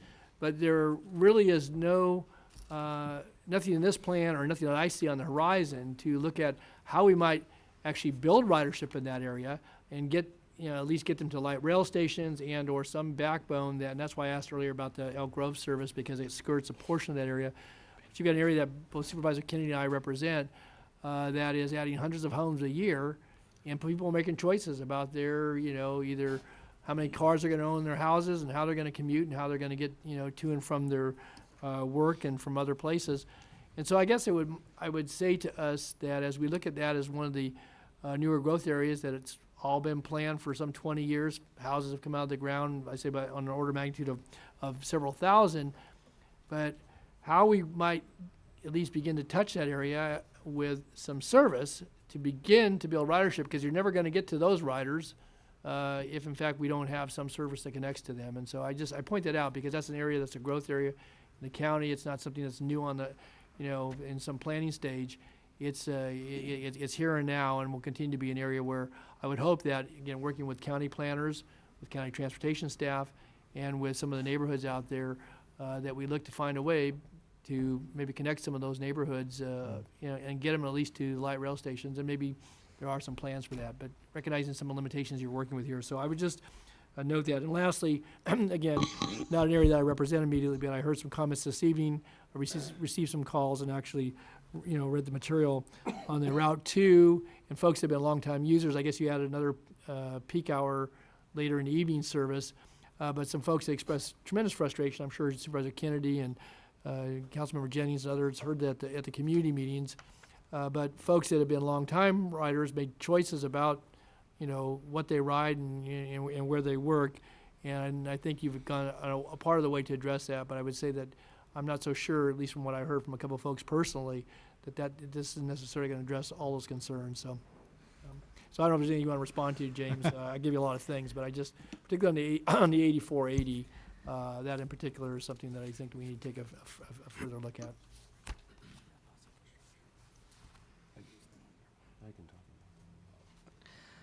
So the concerns about the 80 and the 84 are, we totally get that, and you're right.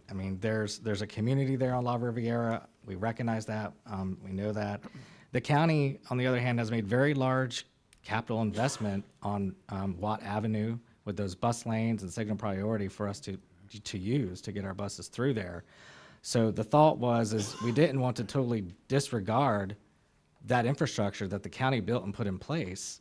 So we would run the buses on La Riviera in weekday to make sure that we're still providing service for folks who are trying to get to work and trying to get to school. And then we left it on Watt on the weekend so that we would still be kind of holding up our end to utilize the infrastructure that the county built for RT to use and to run buses through. So we're trying to balance. That's the whole point of this project, is trying to balance all these different things. And I'm not I would just say, disregarding. I appreciate that, and the infrastructure is important, and I want to see it used too, but I'll take the people over the infrastructure every time. I appreciate And I say that to direction. our county DOT folks too, James, just so you get you off the hook, so. I appreciate that direction. I mean, I think that helps us out tremendously on that. Okay, thanks. Director Budge. Thank you. So I agree with all the comments of my seatmates. Areas that I don't necessarily know, the 13, the 6, the service to Rio Linda High, the service to Florin High, which I do know, the service on La Riviera, San Juan's perspective on whether or not their kids are actually being able to take the public transportation that they need to get to school. Rancho Cordova is in a difficult position because we, for probably 20 years, have not had a lot of service from regional transit. We've had service on Coloma Road, we've had service on Zinfandel.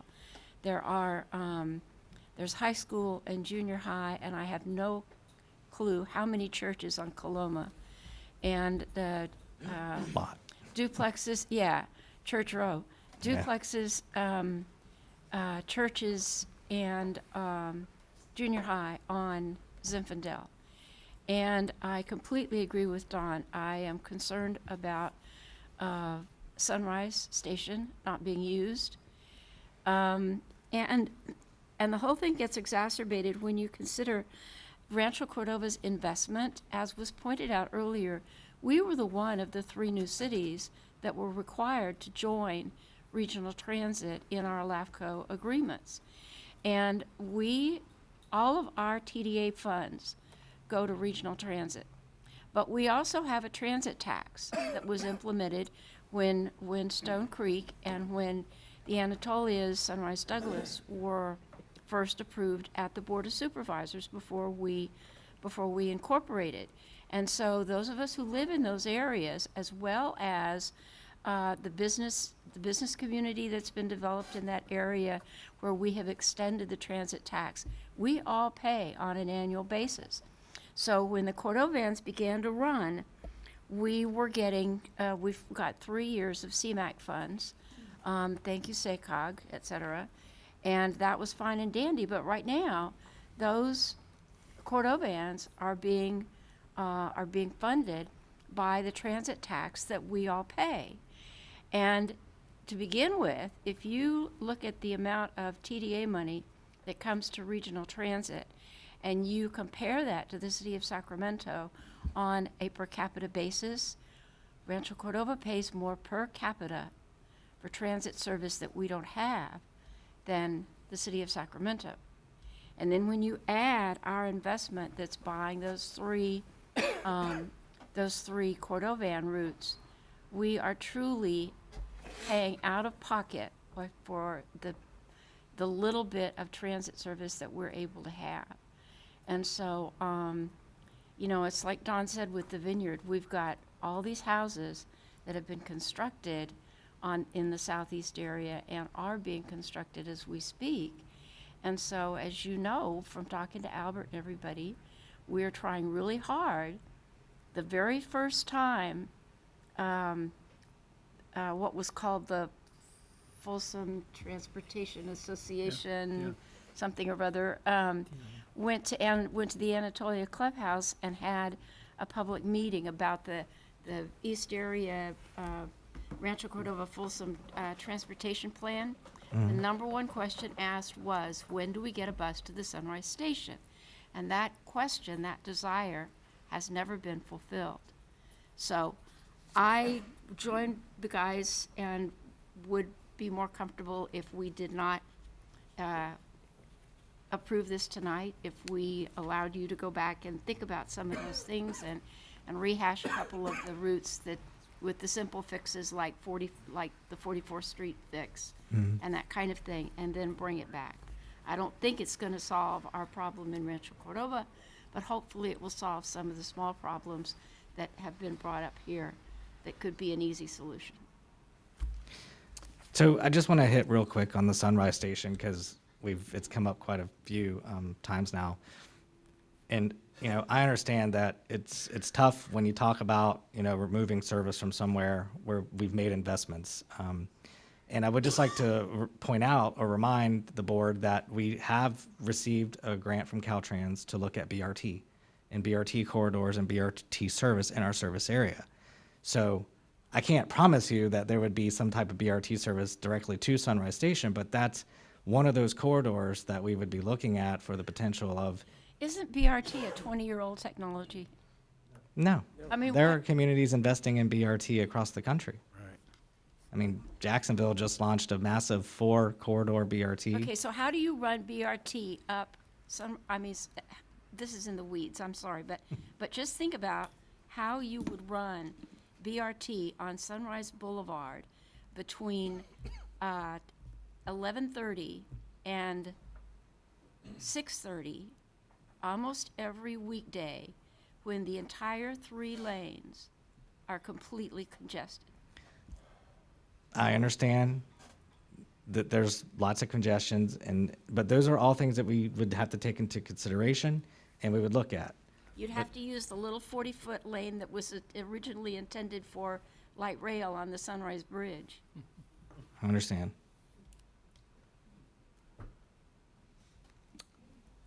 Vice Chair Hansen. Thank you, Mr. Chair. I'd like to thank Pat Hume for sitting through this entire route optimization program without any bus routes in Elk Grove. Yeah, but he got $350,000. Yeah. But you do have 3 votes thanks to that $350,000. So thank you, Pat. And Carrie, you too. I know this is somewhat academic for the 2 of you, but hopefully not into the future. I sort of jest a little bit, but James, you've done as phenomenal a job on a complex task like this as anybody could do. And I know it's not merely an academic task because it really does impact our riders. But to me, to have people like Ion Sacramento here in support, to have ECOS in support, to have SACOG in support, to have the Air District in support, to really have so much strong community support. I heard even from people who might quibble with the detail here or there, that this is a very big improvement over the route system that was designed, 1984? Several decades ago. Okay, somewhere around Somewhere back then. It's evolved, or one might say mutated over the years, but. Well, the evolution of this system, I think both causes dependence in some ways because obviously people get used to using it the way it was, but also it causes, I think, sometimes us to make up for growth patterns that aren't necessarily supportive of transit by trying to spread the network really thin. And there's no mistake that a lot of growth has happened in ways that don't take transit or pedestrians or walkability into consideration.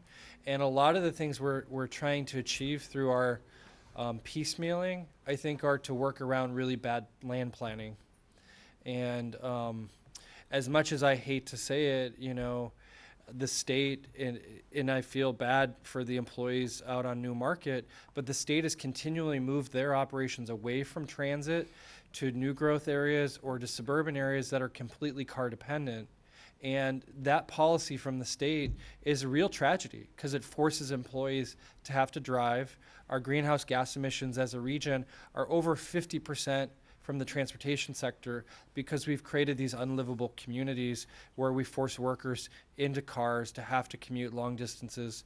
And now what we're trying to do through Sacramento RT Forward is to really align our routes to our population, to our job centers, and it's not going to be perfect. And I don't want to be cliche, but we can't let the perfect become the enemy of the good. And here, I think this is a very good plan.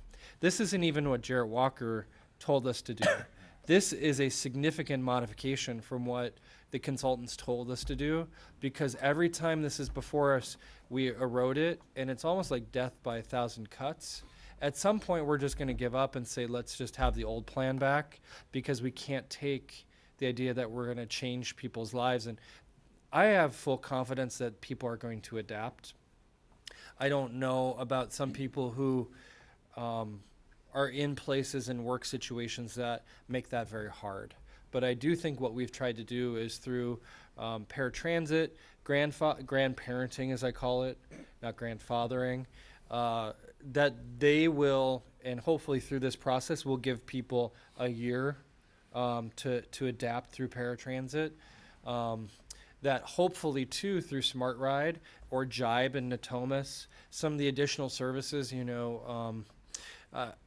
route planning, trip planning is really an important new tool that's come. And so when people say, well, I'm not sure how I would get around, there's so many wonderful new tools that connect not only to bus, train, but ride share, bike share, scooter, all these other options that I think we're looking at a very narrow slice of mobility here.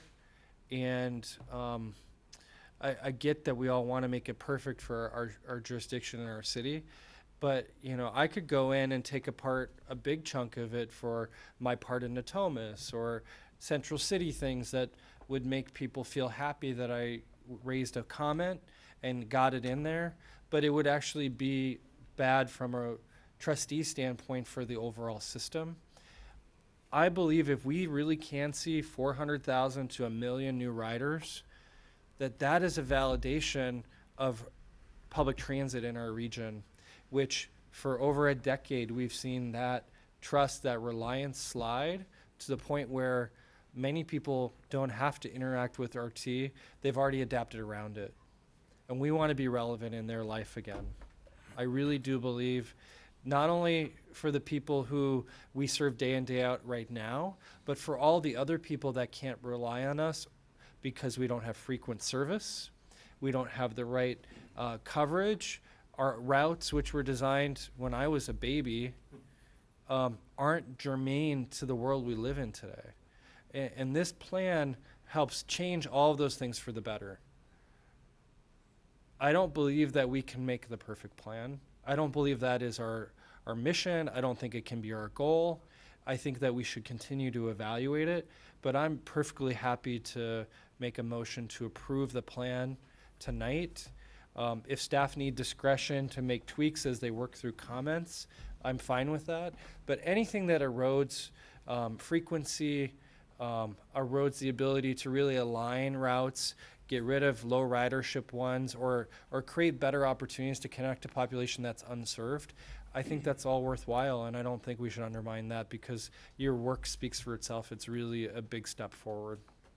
Thank you. The chair will second that motion, and Director Howell has I just wanted to add that I know that this has been a long time coming, and I think that all of the changes, even in the short time that I've been here, are improvements. I don't think this was ever intended to be the be-all and end-all, and I think tweaks will be required moving forward. And I think, given as responsive as you both and all of the RT staff appears to have been to all of the comments that came in with the many, many, many meetings and hundreds of emails and detailed responses in most cases to each and every one of those, I have no doubt that you will find ways to make what tweaks need to be made in the future so that people will not be as adversely impacted as they think they might be as we sit here tonight. So I support it. Director Harris. The chair. Thank you, Chair. It's been a lengthy discussion.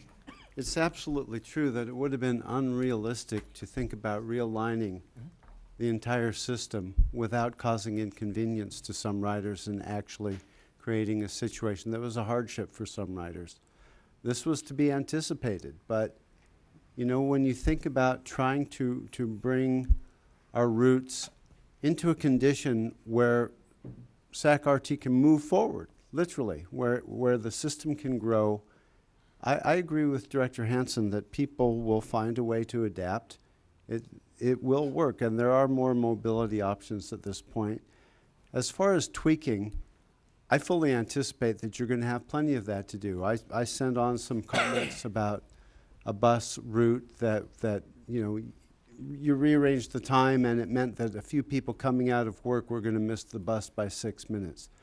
These kind of things are things that we can improve and fix moving forward, but I don't see that it's to our benefit, after going through all of this exercise and all of the outreach, to stall any further. So I am in support of moving this forward at this time, and I believe that you can, in receiving comments moving forward, make those adjustments. You know, not major realignments at this point, but you know, make the routes that you've settled on more effective with minor tweaks. And I think that this creates a situation where we can serve our general ridership better moving forward into the future. So also for me, thank you guys for your work.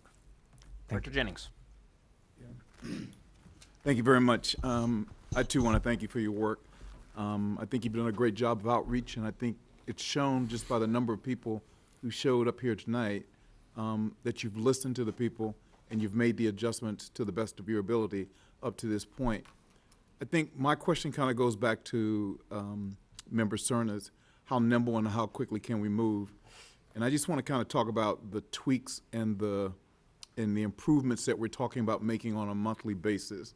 And maybe we can speak a little bit clearer as to how that happens and how it's implemented and how it's communicated to the public, so that we're all on the same page, that we're not into a system that we're married to.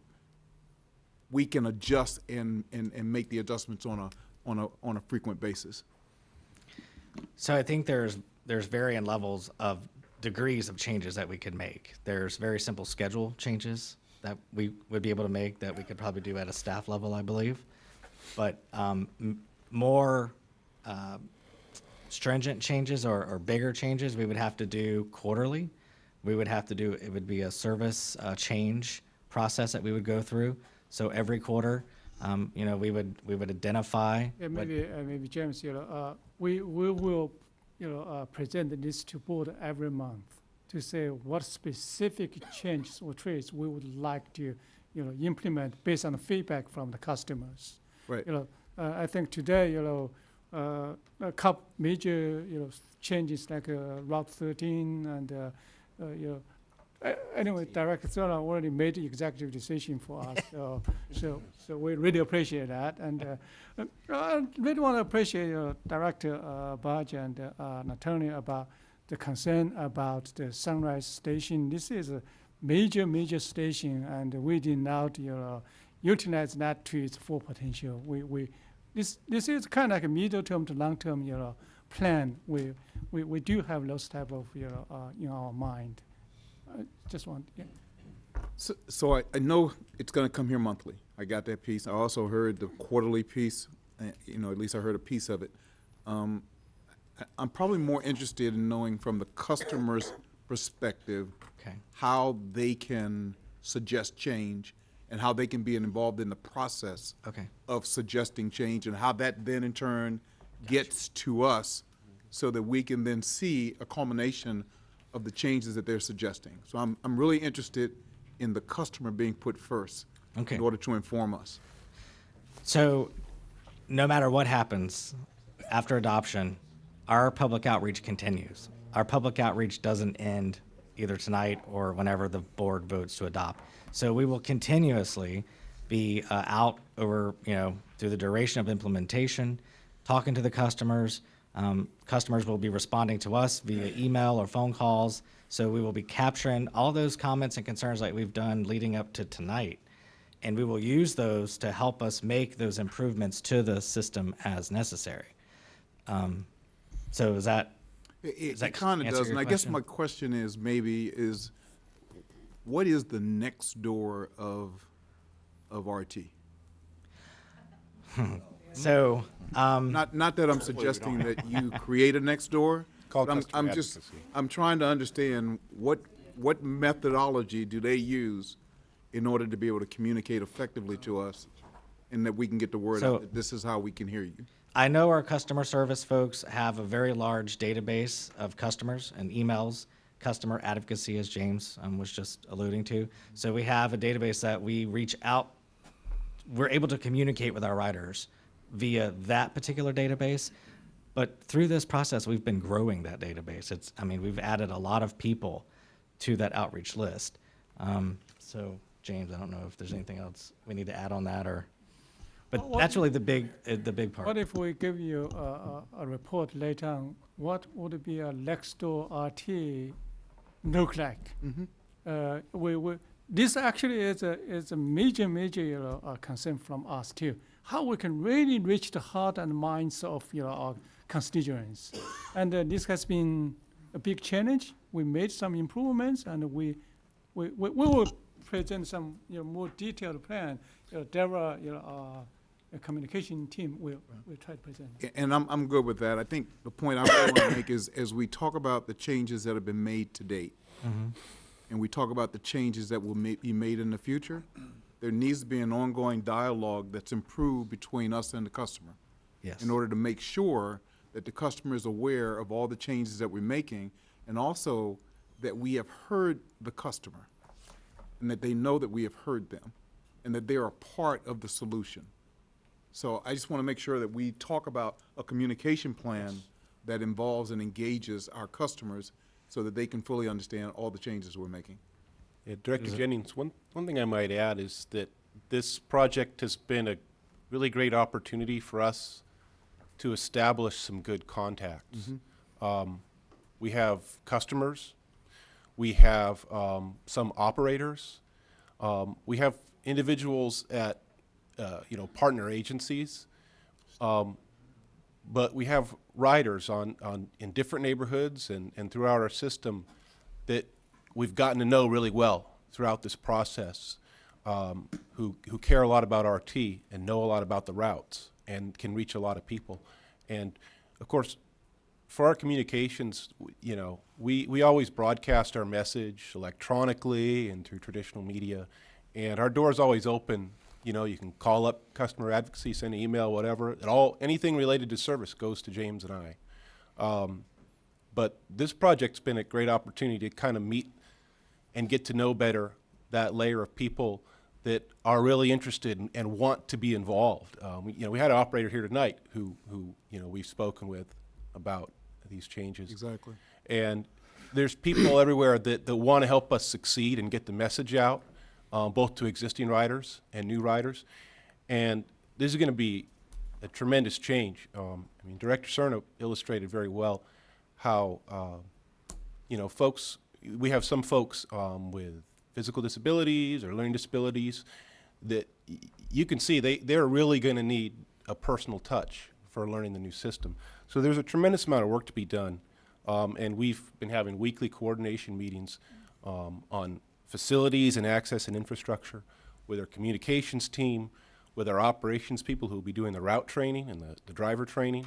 And of course, till the decision's made, it's all sort of preliminary, but we're really actually looking forward to, in the lead up to the implementation, to kind of doubling down and working with a lot of these contacts we've built to help spread the word and educate customers. So just the last thing I'll say is, you made in your presentation, you talked about ridership will go down in the beginning and then it'll take a year for it to come back up. And I think with the effective communication plan of working with our customers, working with our riders, I believe it won't take a year for it to go up if we do a good job of communicating effectively and working with them and understanding exactly what their needs are and making those adjustments and being more nimble and more quick in moving forward with those adjustments. I don't think it'll take a year. So that would be my goal. Thank you. And we agree. We're going to do everything we can to make sure that it doesn't take a year. Marketing, communication is key.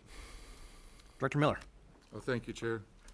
I'll be short. And again, I do want to thank you, James 1 and James 2. You can decide which number you are. And I'd also like to thank the folks, our customers, our riders that came out tonight. I noticed the numbers have dwindled a lot, but you guys hung out to the bitter end, so I appreciate that. As far as outreach, we had RT folks at Neighborhood Area 10 and Citrus Heights tonight. Yeah, and I think he's here, or he came back. Yeah. Oh, already done. So, but I got the thumbs up by text, and You know, the genesis of this was back in 2010, and I think Don was the only other one on the board at that time, when we cut service dramatically. I mean, that was one of the hardest things for me. I got involved to see transit improve, and I was board chair and had to lay people off, and it was tough. But one of the things that came up when we talked about restoring service, you know, staff had a plan, we're going to put all these bus routes back in place. We said, no, it obviously isn't working. Let's look at just having assets, and what are we going to do with these assets to provide bus service here, and you've done that. And we also knew that when you did that, the same routes, the high performance routes, would come back. And so that was a no-brainer. We're going to have problems. That's something we all can promise. But I think knowing that and being willing to be nimble and change is going to be to our advantage. So don't stop with the outreach. We're not going to fix everything for Rancho Cordova tonight. Oh, darn, Linda left. She'll be back. And again, if we wait for perfection, we're never going to launch. So I do support this next step for regional transit and continuous improvement. I mean, that's what we do. So thank you, guys. Thank you. Director Cerna. Thank you. So I'll start by saying that while I appreciate the sense of interest and urgency to get this done tonight, I think thematically, I mean, we've enjoyed a tremendous amount of patience and outreach and willingness to take the time necessary to hear people. And you're hearing from us tonight about this, and I know it's been a long evening. But I don't know that there's anything we are going to necessarily lose if we were to wait at least one more meeting and let you come back, not just with regards to the comments that I made, but you heard from other of my colleagues that they have some outstanding concerns. I believe to a person, everyone on this board wants to support the fine work that you've completed.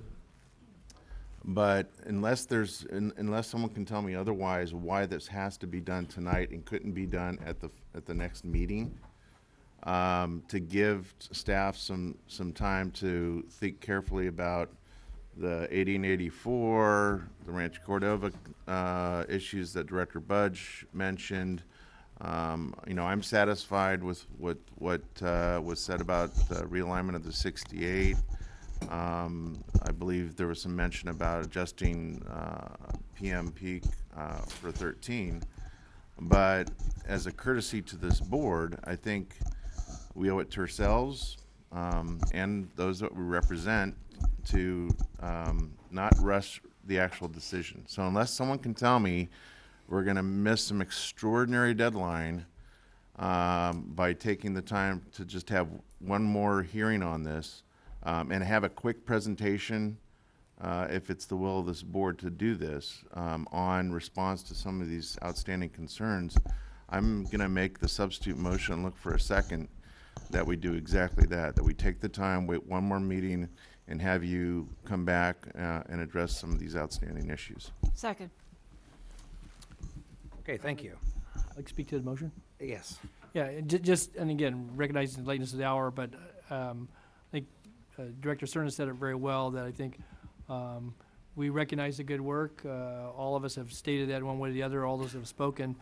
And I would hate to see for, the lack of, the opportunity. Again, this was the board hearing. We had all the staff work up, all that good work. We had from the community. We heard many folks spoke here this evening. And I think having the opportunity to have a little more time and still keep RT going forward, doesn't seem to me that, world's gonna stop spinning if we, have the opportunity. So I would support the motion that's been made here. Okay, thank you. I will say that I before I call the question, have had the privilege of sitting through many of your presentations, met with hundreds of constituents on this issue. I think that all of the comments that have been said as far as, is it perfect? You're never going to get it perfect. That's the nature of these types of efforts. Is this really close? I think you guys have done a great job. I think I have seen literally staff pivot when the community concerns came up. That's why I do support the original motion. I will not be supporting the substitute motion. I think that it is time to implement.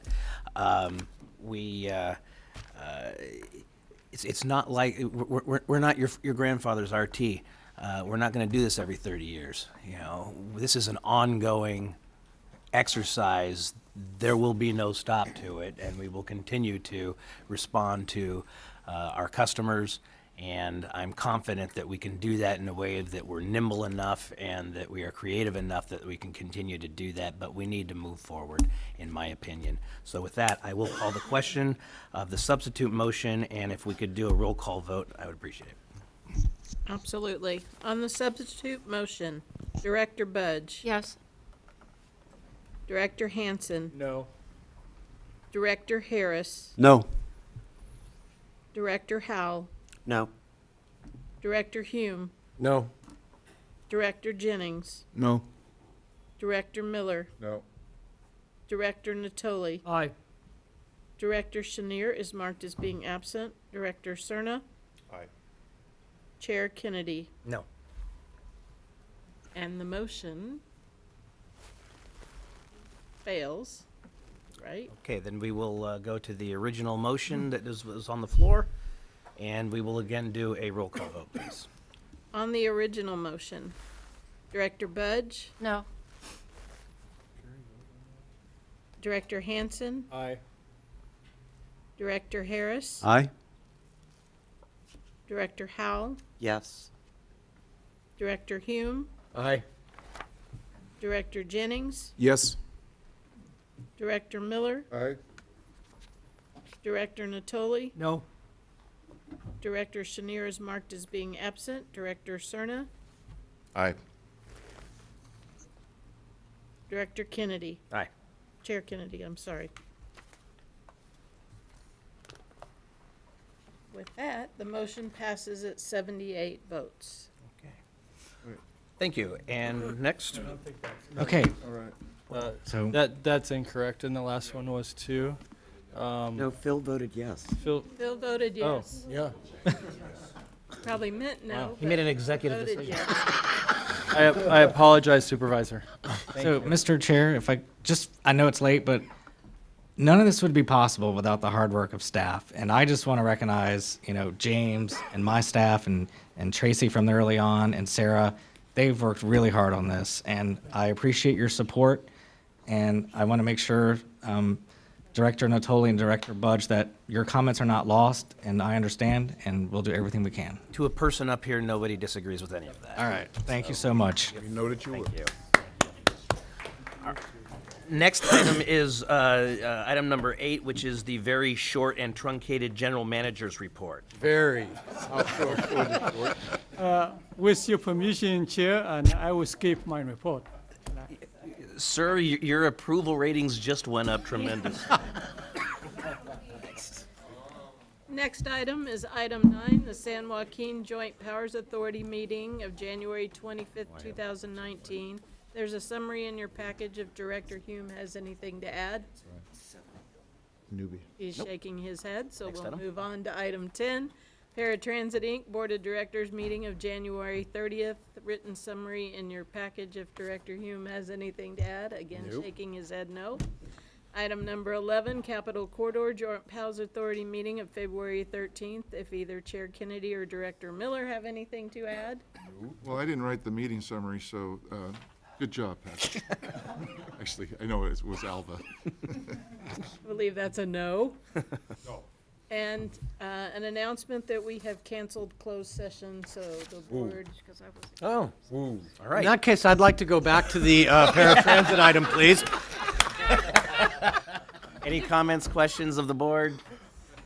And I believe we stand adjourned. 9 o'clock.